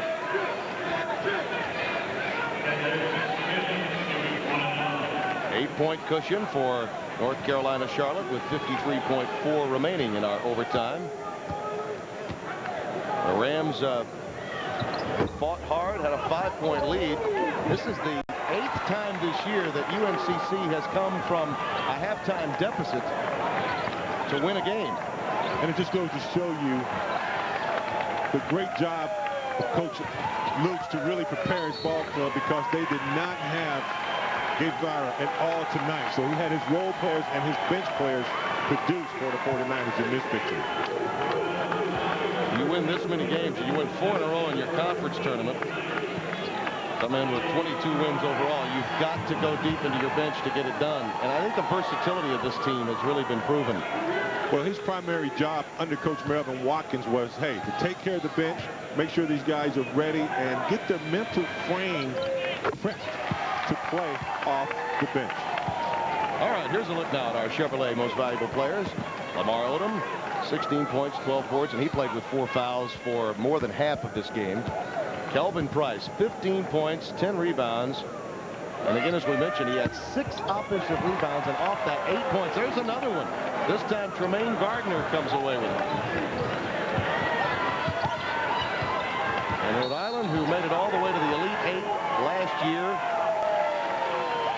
will not get beyond round 1 this season. Lamar Odom picks up the foul, his 5th. And one of the major questions will be, will we see Lamar Odom again? It took so long for him to make it into college. Yeah, Tim, if you don't mind me giving my opinion. Sure. I really think it would be very nice if Lamar Odom came back maybe one more year. I really think he has some developing to do. He definitely has the talent and is coachable, but I like to be sure guys are ready when they leave. I think he could use another year. I tell you, with the background that this young man has had, a turbulent upbringing, his grandmother's very close to him. You will not meet a more cordial young man, and when you go through what he's gone through and have come from the streets of the city, there are a lot of classic hangers-on that one must deal with. And I think that the balance that Jim Herrick and his staff have been able to give to this young man, assistant coach Jerry DiGregorio, who once coached at the high school that he played for, had a lot to do with that. Bell, the jump stop. Oh, and a frustration slam by Clay to close things out. The foundation, though, for Rhode Island, a brand new facility going in. Jim Herrick taking over last year and building on the success. The governor of the state solidly behind him, Lincoln Almond, the first ever governor that's a Rhode Island grad, pushing through the legislation to get that facility. Everything points to success for the future in the Atlantic 10 for Rhode Island. Well, having made the Elite 8 last year and this year with the star play of Lamar Odom, there's a lot of young kids out there watching, wondering if they could play for Jim Herrick. And I'm sure his recruiting is going to be enhanced by his success as a coach in the NCAA. What a big win for a first-year coach. On the flip side, you got a veteran with a national title, the brass ring, and on the other end, Bobby Lutz, who succeeded at the Division II level, taking tiny Pfeiffer College to 3 NAIA Final Fours. A remarkable win for him and the entire North Carolina Charlotte program. And I grew up down in Gastonia watching Pfeiffer College and Belmont Abbey and Gardner-Webb, and there was some good basketball at that Belmont Abbey Classic tournament every year down there where Al McGuire used to play, a coach. That was his first job. Luther Clay picks up his 5th. Well, the big play, of course, came at the end of regulation. Joe B. Thomas with only his 2nd field goal of the game, created by Kelvin Price's drive to the basket. Yeah, it was an excellent execution. Marlon Thomas on the drive to Thomas. That was the big shot that really carried the 49ers over into victory land.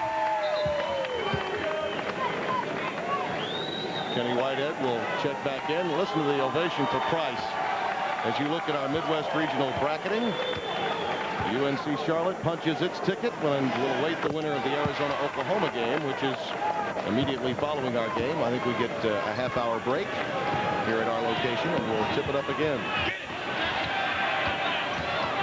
Diego Guevara did not get to blow many kisses today, but that's all right with him and his lovely wife, Patricia, and head coach Bobby Lutz and his 49ers team that wins it 81-70 in overtime, living up to the advanced billing this matchup of a 5 and a 12 seed. Back to New York and Greg Gumbel.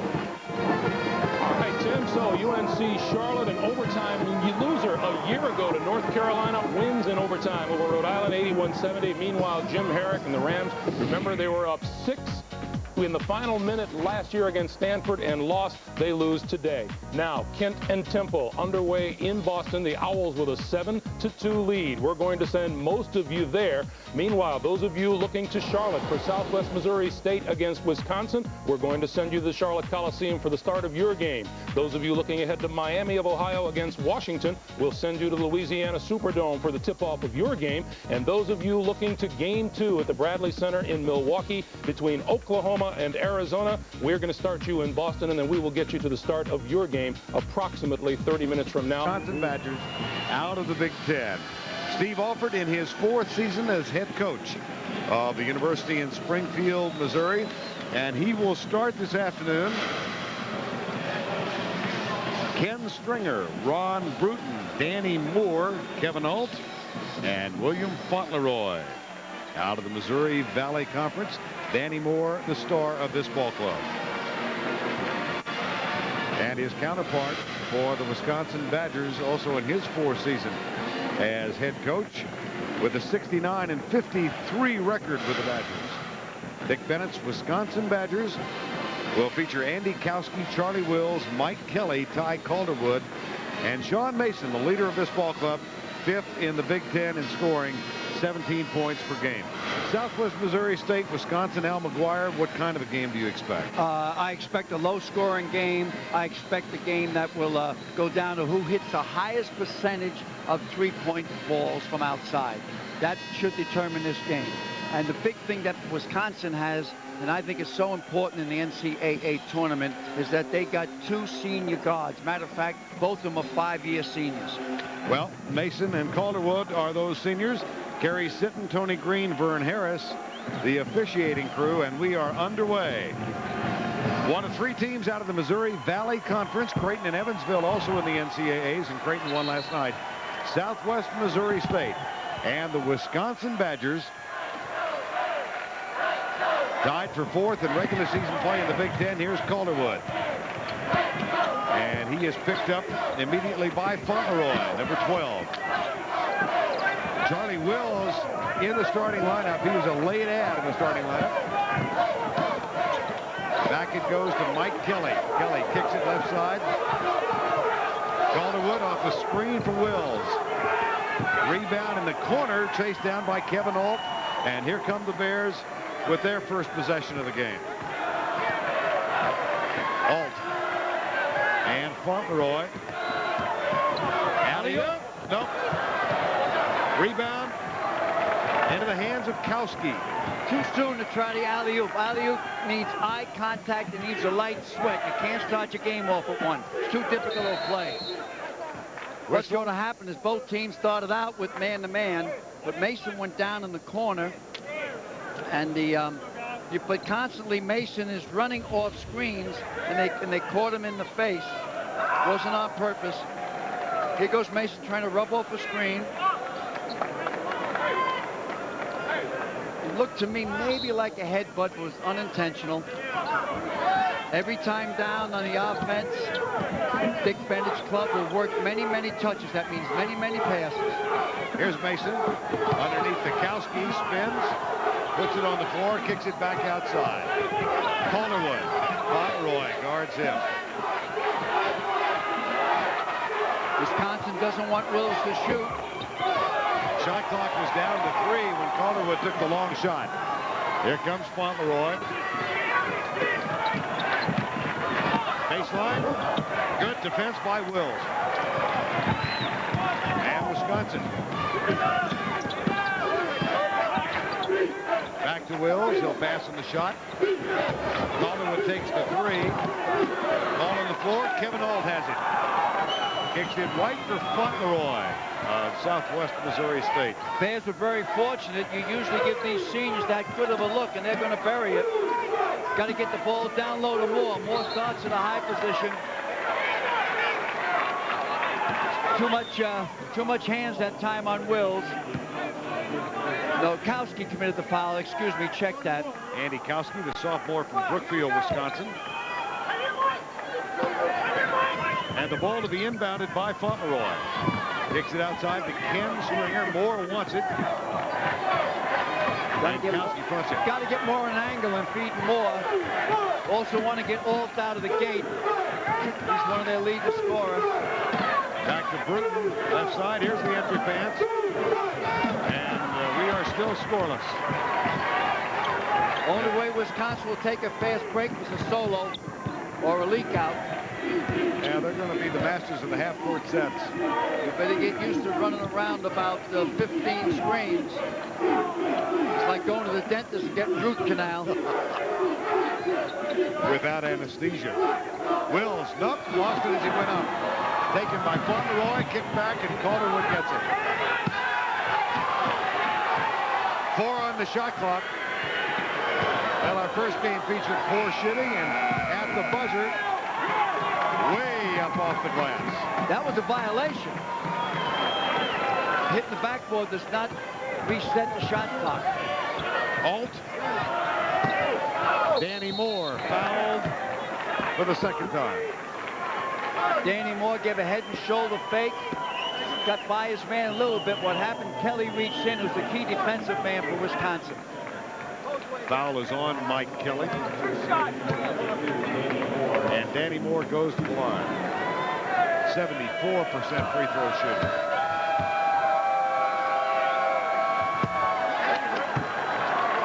.74%, check that. That almost broke the backboard. They're nervous. These are young guys. They're nervous. You're not a fan of that shot? Well. Or that one? Well, he usually shoots around 80%, never mind 74%.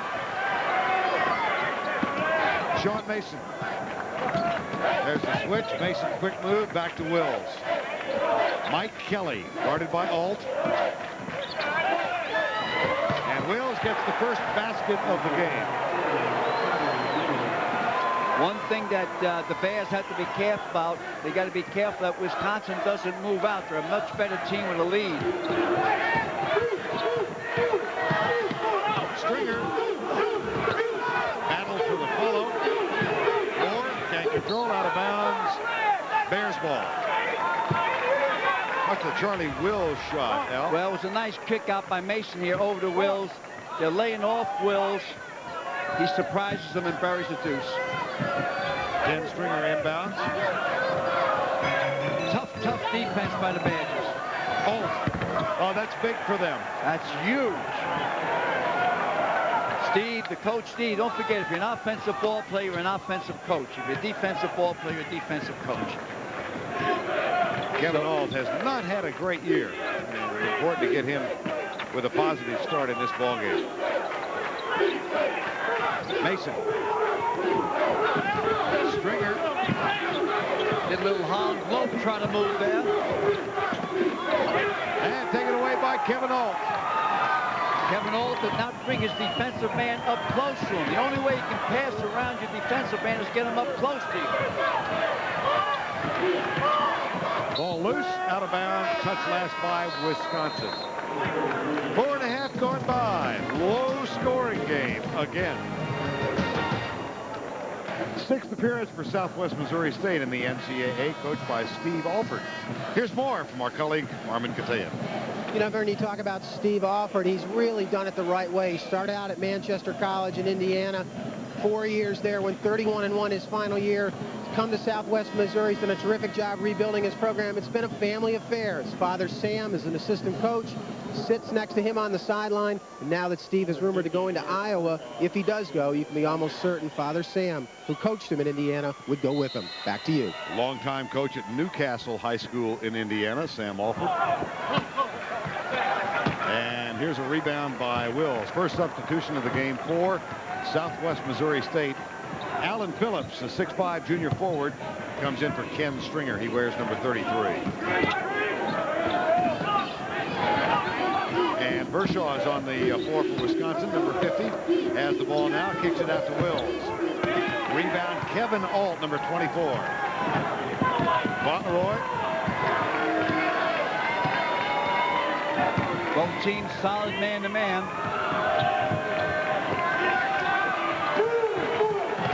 Southwest Missouri State's going to be a little bit more patient once they get set in this half-court offense. Moore goes back to the free throw line. They always double team down low. Vershaw came from the baseline and double team and committed the foul, I believe. Or it could have been Wells. No surprise that a number of Hoosiers found their way from Indiana to Missouri. And Danny Moore is one of them. Danny Moore out of Shelbyville, Indiana. This season, 16 points a game, 6 rebounds, 78 block shots. He's a 6'10" senior from Shelbyville. Could use a little bit more weight in the upper body. Gets 2, and it's 4-2. Pressure up court. Get the ball into the guard's hands. And it's broken. John Bryan is on the floor now. He's the three-point specialist. Give him a peek. That's all she wrote. Bryan wearing number 10 and shadowed by Phillips. Sean Mason, jumper, no. And Ault with another rebound. That's 4 rebounds for Kevin Ault already.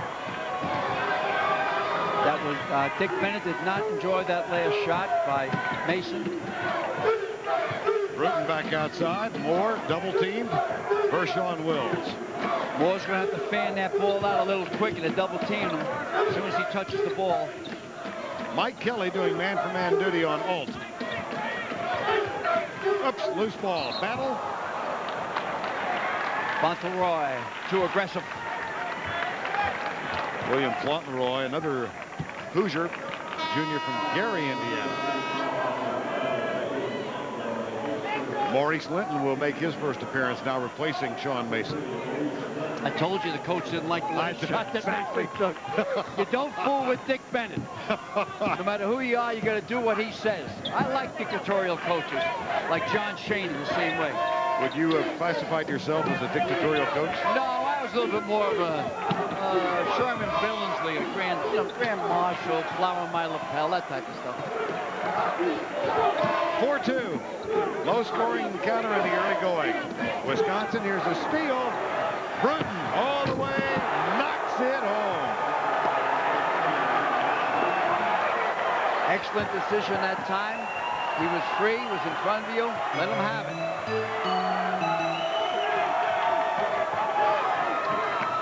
Phillips goes for another steal. Maurice Linton picks it up.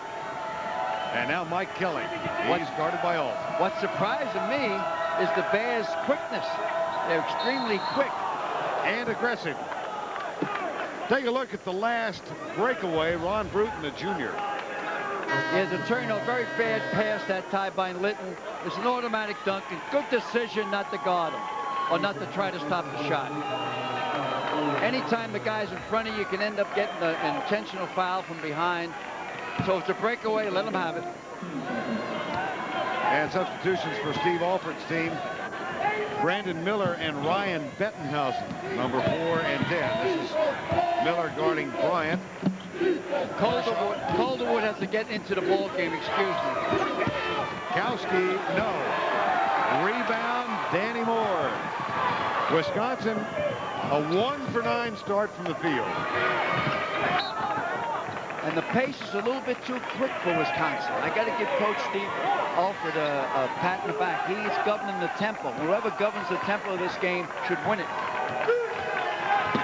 Yeah, Wisconsin likes to play a little bit at this end and a little bit at that end.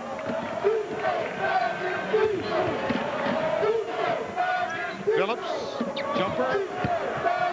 Rebound chased down by Mike Kelly. Kelly, Calderwood, Bershaw, Wills, and Bryant on the floor for Wisconsin. Kowski instead of Wills.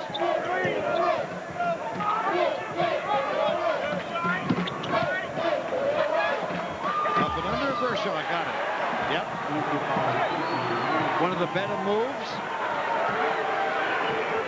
Mark Bershaw, 6'9" sophomore from East Peoria, Illinois.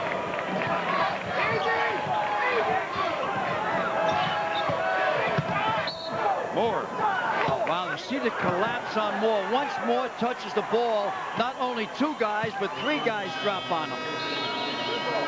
Andy Kowski picks up his second foul. Southwest Missouri State leading Wisconsin. The Badgers also a family affair. Dick Bennett, of course, longtime coach in Wisconsin. Prior to coming to the University of Wisconsin, head coach of Wisconsin Green Bay, where the star of the team was his son, Tony Bennett. Tony later played in the NBA for 3 years here in Charlotte and is now a player coach for the Harbor Kings in Auckland, New Zealand. There's a little more to this story. Let's go to Armin Katayan. Sure is, Vern. There is a little more to this story. Tony's last game here that he played in front of his dad was in front of his dad in place of Muggsy Bogues. He scored 16 points. He was actually player of the game post-game. He said, I wanted to do something special in front of my mom and dad. Well, he certainly did that. And his sister Kathy, also a coach. Her team, the Evansville Aces ladies team in the NCAA women's tournament. And don't forget his brother is the head coach at Stevens Point. And Stevens Point is where Dick Bennett started and had that great ball player, Porter. Terry Porter. Terry Porter. It's like the McGuire family. No, the McGuire family are all bartenders. Dick is not going to appreciate that. We were brought up in a bar and lived behind one, and we're proud of it. Every ball player that got a degree with me, I said, give me 1 year of your life. 6 months a bartender, 6 months a cab driver, then you're educated. Southwest Missouri State, Bettenhausen. Ryan Bettenhausen cans one, and it's 8-4.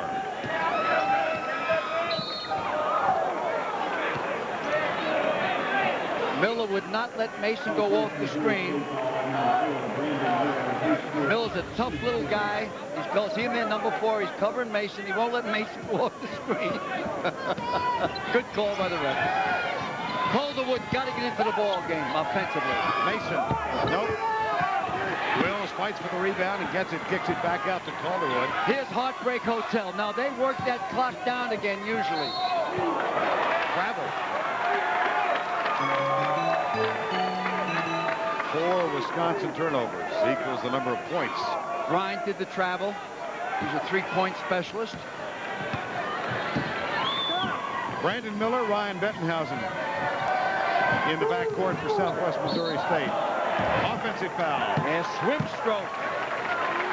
What I mean by a swim stroke, that means Phillips was clearing out with his inside arm, pushing off the defensive man. Handsome young guy there. I'd like to buy his hair for about $50. Calderwood picked up by Bettenhausen. Mason underneath. No, sir.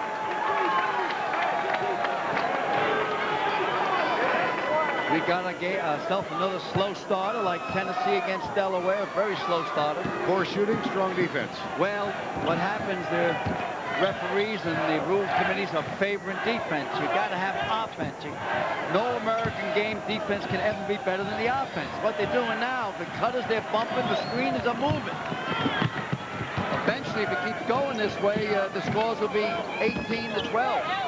Mason, vicious left side. Bershaw off the glass. Wisconsin. Frigid. 2 for 12 from the field. Steve Alford getting ready to send 4 fresh players onto the floor. The reason he's making so many substitutions, nice position by Moore. The reason he's making so many substitutions is to keep the pressure on their defense, because Wisconsin wears you out defensively by trying to guard them and work around the screen. Calderwood has it ring in and out. Calderwood's a junior college transfer in his 5th year. Sat out last season because of tendonitis, and the Wisconsin Badgers in his absence went 12 and 19. Moore got it. Oh boy, that was way outside. And the Bears, out of the Missouri Valley Conference, have a 6-point lead. Mason with a pump fake, and he'll go to the line. Even outside, Moore gets double teamed, but this is too far out for your center to turn, but there he goes and makes an unbelievable shot. So no matter where he touches the ball, he's going to be double teamed immediately. Brandon Miller picks up his 2nd foul, and Mason at the line. Get your updated brackets in the tournament tracker, plus up to the second live scores at cbs.sportsline.com or on America's Online. Enter keyword CBS Sportsline. Kevin Ault back on the floor. Scott Brakebill is also on the floor for Southwest Missouri. Stringer is there. And a substitution as Mike Kelly returns for Wisconsin. Number 22.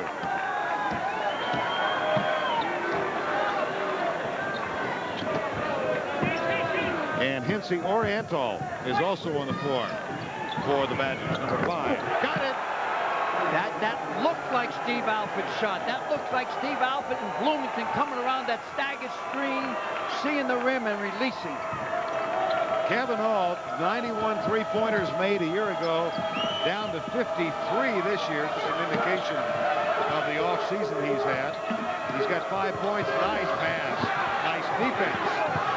Here comes Ault for Southwest Missouri State. Same defense by both teams so far. No Mickey Mouse and straight up man-to-man. Underneath. Oh, Pomeroy. Missed it point blank. You give Ault a look, and it's usually automatic.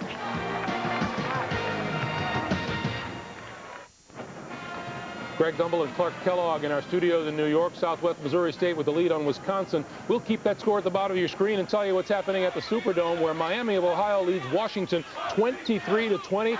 Miami getting big production, as always, out of Wally Zerbiak. 15 points and 4 rebounds. He's 7 of 10 from the floor, Clark. One of the nation's best shooters and best all-around players. He's having a good first half.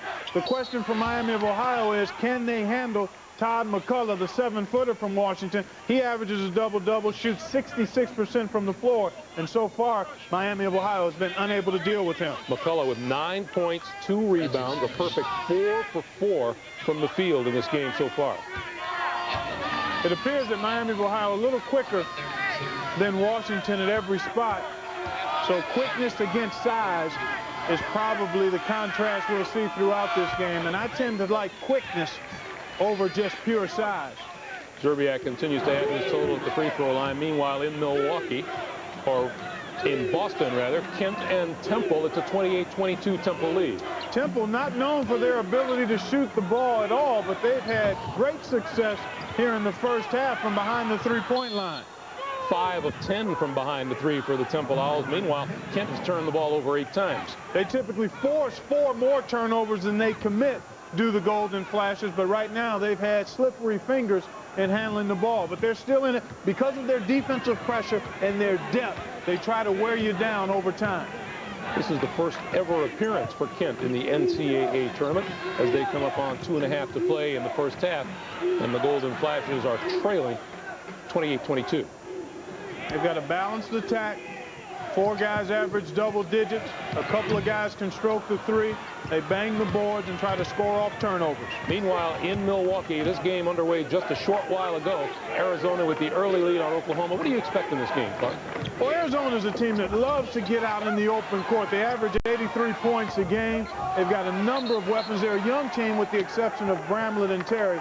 They like to play fast, and they'll try to speed Oklahoma up. Oklahoma, on the other hand, will be selective in getting into the transition game. Oklahoma has lost 5 straight first-round games, and Kelvin Sampson winless in 5 tournament games while in Norman and also at Washington State. I can't think he'd like to get a win under his belt. I'm sure nobody's probably told him that before. You're right, though. He would like to get off that snide. And he's going to need his team to play extremely well. They're going to have to shoot it well. They're going to have to rebound, and they're going to have to be able to harness Jason Terry, who's a big playmaker. We'll keep tabs on everything happening. Meanwhile, let's get you back to the Charlotte Coliseum. Southwest Missouri State and Wisconsin. Let's rejoin Vern Lundquist and Al McGuire. Back in Charlotte, Southwest Missouri State's lead over Wisconsin at 5. Kevin Ault from the corner. That one tipped out of bounds will be Bears ball. Charlie Wills ended an 0-for-6 streak by Wisconsin with a layup. 13-8 with just under 6 to go. First half of play. Wisconsin's very, very fortunate with their shooting. They'll only be down 5 points. Wisconsin 3 for 16 from the field. Ault, pump fake, up, puts it up, no. Rebound, Sean Mason. Ault wasn't looking to make the shot. He was looking to get the foul that time. Maurice Linton on the floor, along with Wills, Calderwood, Kelly, and Mason for Wisconsin.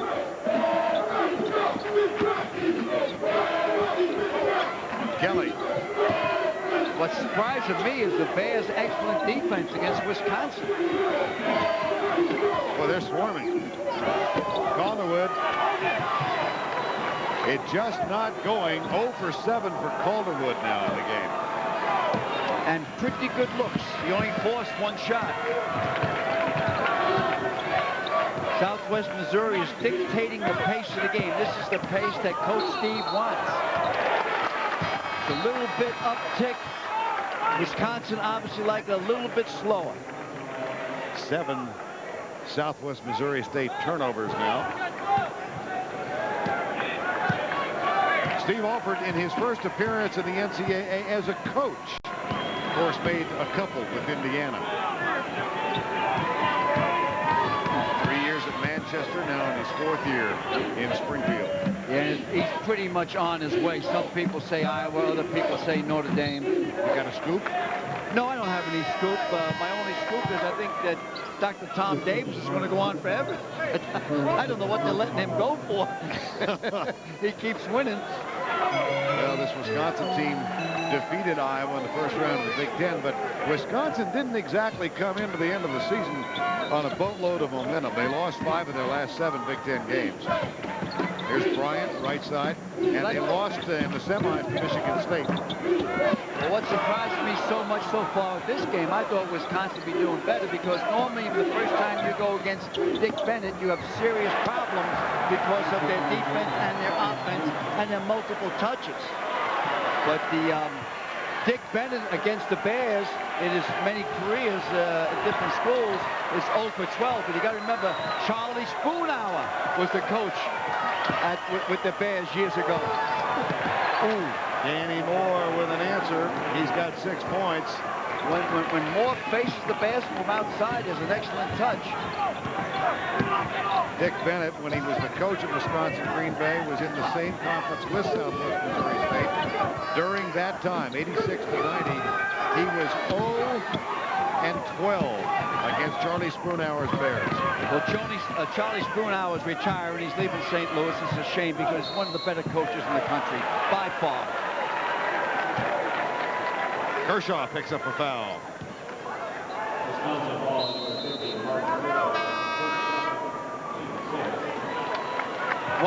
Watch Mason go back door here. Fake going around the screen, went back door, automatic.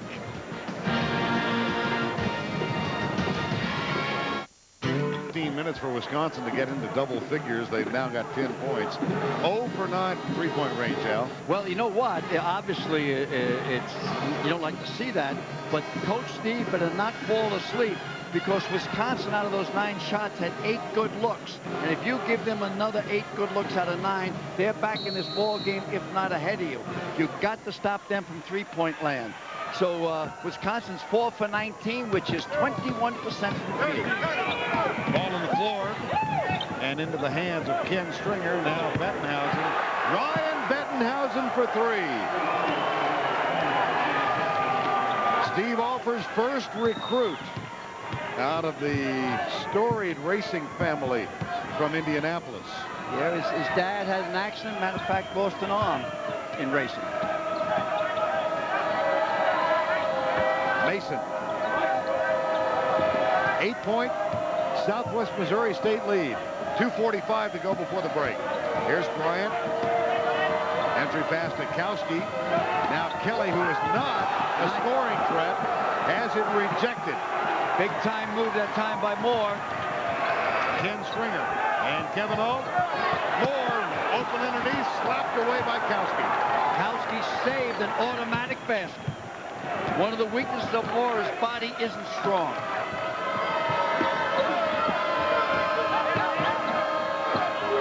Kelly.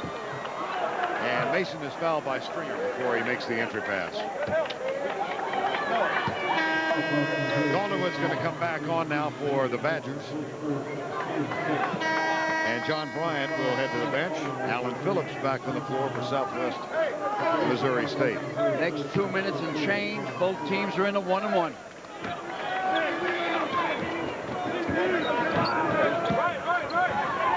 Dick Bennett put Calderwood back in to see if he can bury one of his threes. Mason. Quick catch and shoot. Not there. Phillips up in the air to grab the ball. Under 2 to go.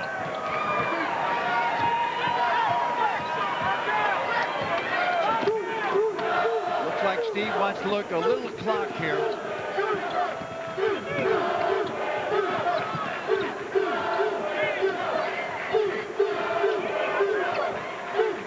Seconds to go before the break. Southwest Missouri State leading favored Wisconsin by 8 points. And the Badgers 10 points with 80 seconds to go in the half. Low this season, 17 points. Give Steve Alford and the Bears the credit for playing solid defense. Andy Kowski, though, jump hook too strong.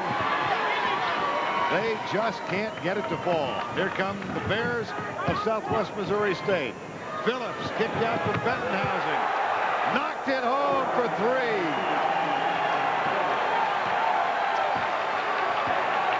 What they need right now is a stopper. The Badgers got to get a basket this time down, mainly for confidence, more than anything else. 8-0 run and 11-point lead.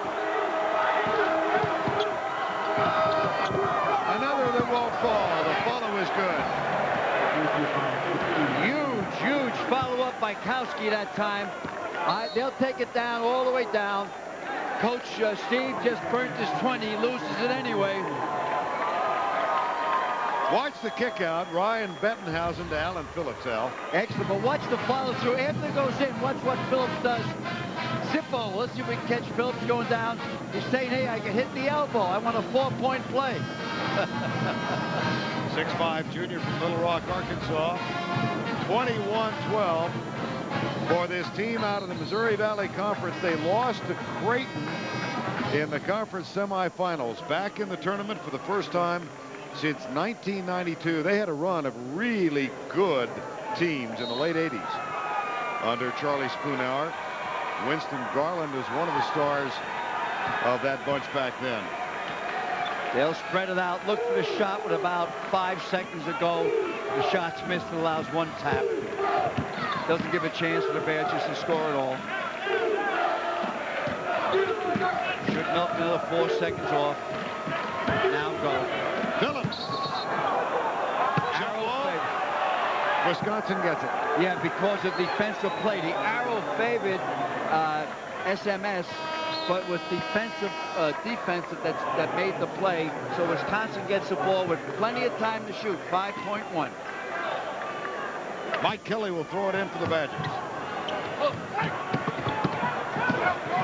Sean Mason. Taken away. Good if it goes and it hits the top. But what a first half. 21-12 at the halftime break. 12 for the Wisconsin Badgers, and we played 20 minutes. Bears lead. Coaches with Armin Katayan. Coach, you only scored 21, but are you happy with the pace of the game? You said you wanted to be quick. Well, I'm not real happy about the pace. This isn't the kind of fun we wanted to have playing this kind of tempo, but I'm very happy with our defense. I thought we really caused a lot of problems with our pressure. Great. Thanks a lot, Coach. All right, Armin. 21-12. Southwest Missouri State leading Wisconsin with 20 minutes to go. Back to New York. Greg Gumbel, Clark Kellogg. After these messages. Studios, we have several games at halftime. Gives us a chance to get you all caught up on what's happening in the NCAA tournament. CBS Sports presents Pennzoil at the Half, sponsored by Pennzoil, specially formulated for today's stop-and-go driving. Stop, go, Pennzoil. Hi, everyone. Greg Gumbel back in our studios in New York along with Clark Kellogg. Welcome to Pennzoil at the Half.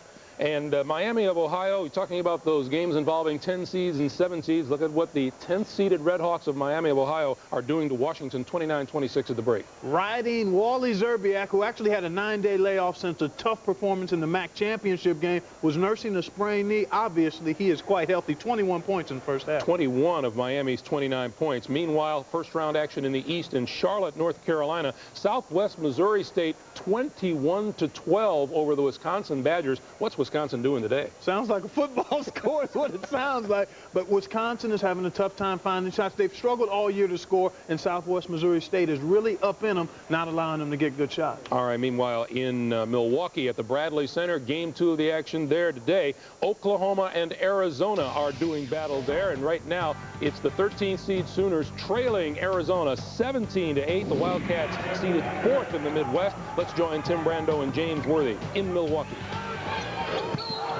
Arizona getting the job done inside with the help of A.J. Bramlett at 3 for 4 from the floor, as well as the freshman Michael Wright, Pac-10 freshman of the year, who drew the contact there. Foul against Ryan Humphrey. Oklahoma trying to solve the problems inside, the matchup difficulties that they have with Bramlett. Yeah, so far, the big thing has been Bramlett. That's the big concern for Oklahoma right now because he's 3-4 on the inside. Even there, though the shot did not fall, you can see the difference the size can make with Michael Wright as well as A.J. Bramlett. All that said, Oklahoma shooting at 20%, only down by 7, 11 minutes deep in our game. Yeah, Arizona really hadn't gotten into their full-court Taysom Terry type of game, so it's very important for them now to try to keep it close. No. Mahara turns it over on the jump stop. Lost his pivot foot.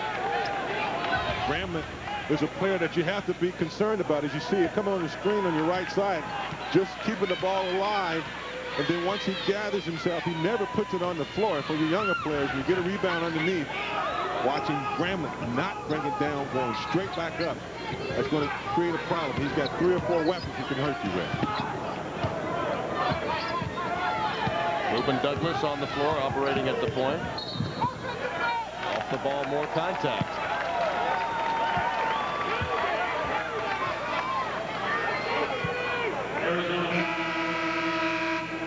minutes, 34 seconds remaining in the opening half here in Milwaukee.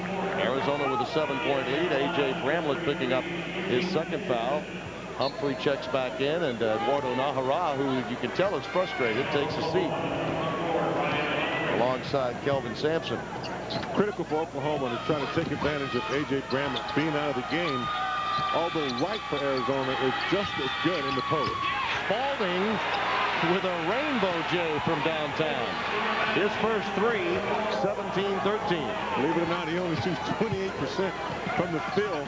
Coach likes him out there for his defense, and there's a steal right there. As Spalding goes all the way to the hole. That's what Coach Sampson likes about Spalding, is the fact that he's a defender, so he doesn't mind that he shoots 28% because he compensates and makes up on the defensive end. James, that's a little return to sender. Oklahoma beating Arizona at their own game. Spalding is now 3 for 4. Loose ball, and Johnson reels it in. Edgerson has checked back into the game along with Richard J. Jefferson, number 44, Jason Terry, Michael Wright for Arizona, along with Reuben Douglas. Martin, not there. There's Edgerson. Boy, he is a workhorse down low, and he gets the foul from Ryan Humphrey, his second. Arizona has gone cold. As you look at our game summary, 2 for their last 10. Terry still an offer. That's news. Same holds true for Najera as we roll on here in Milwaukee.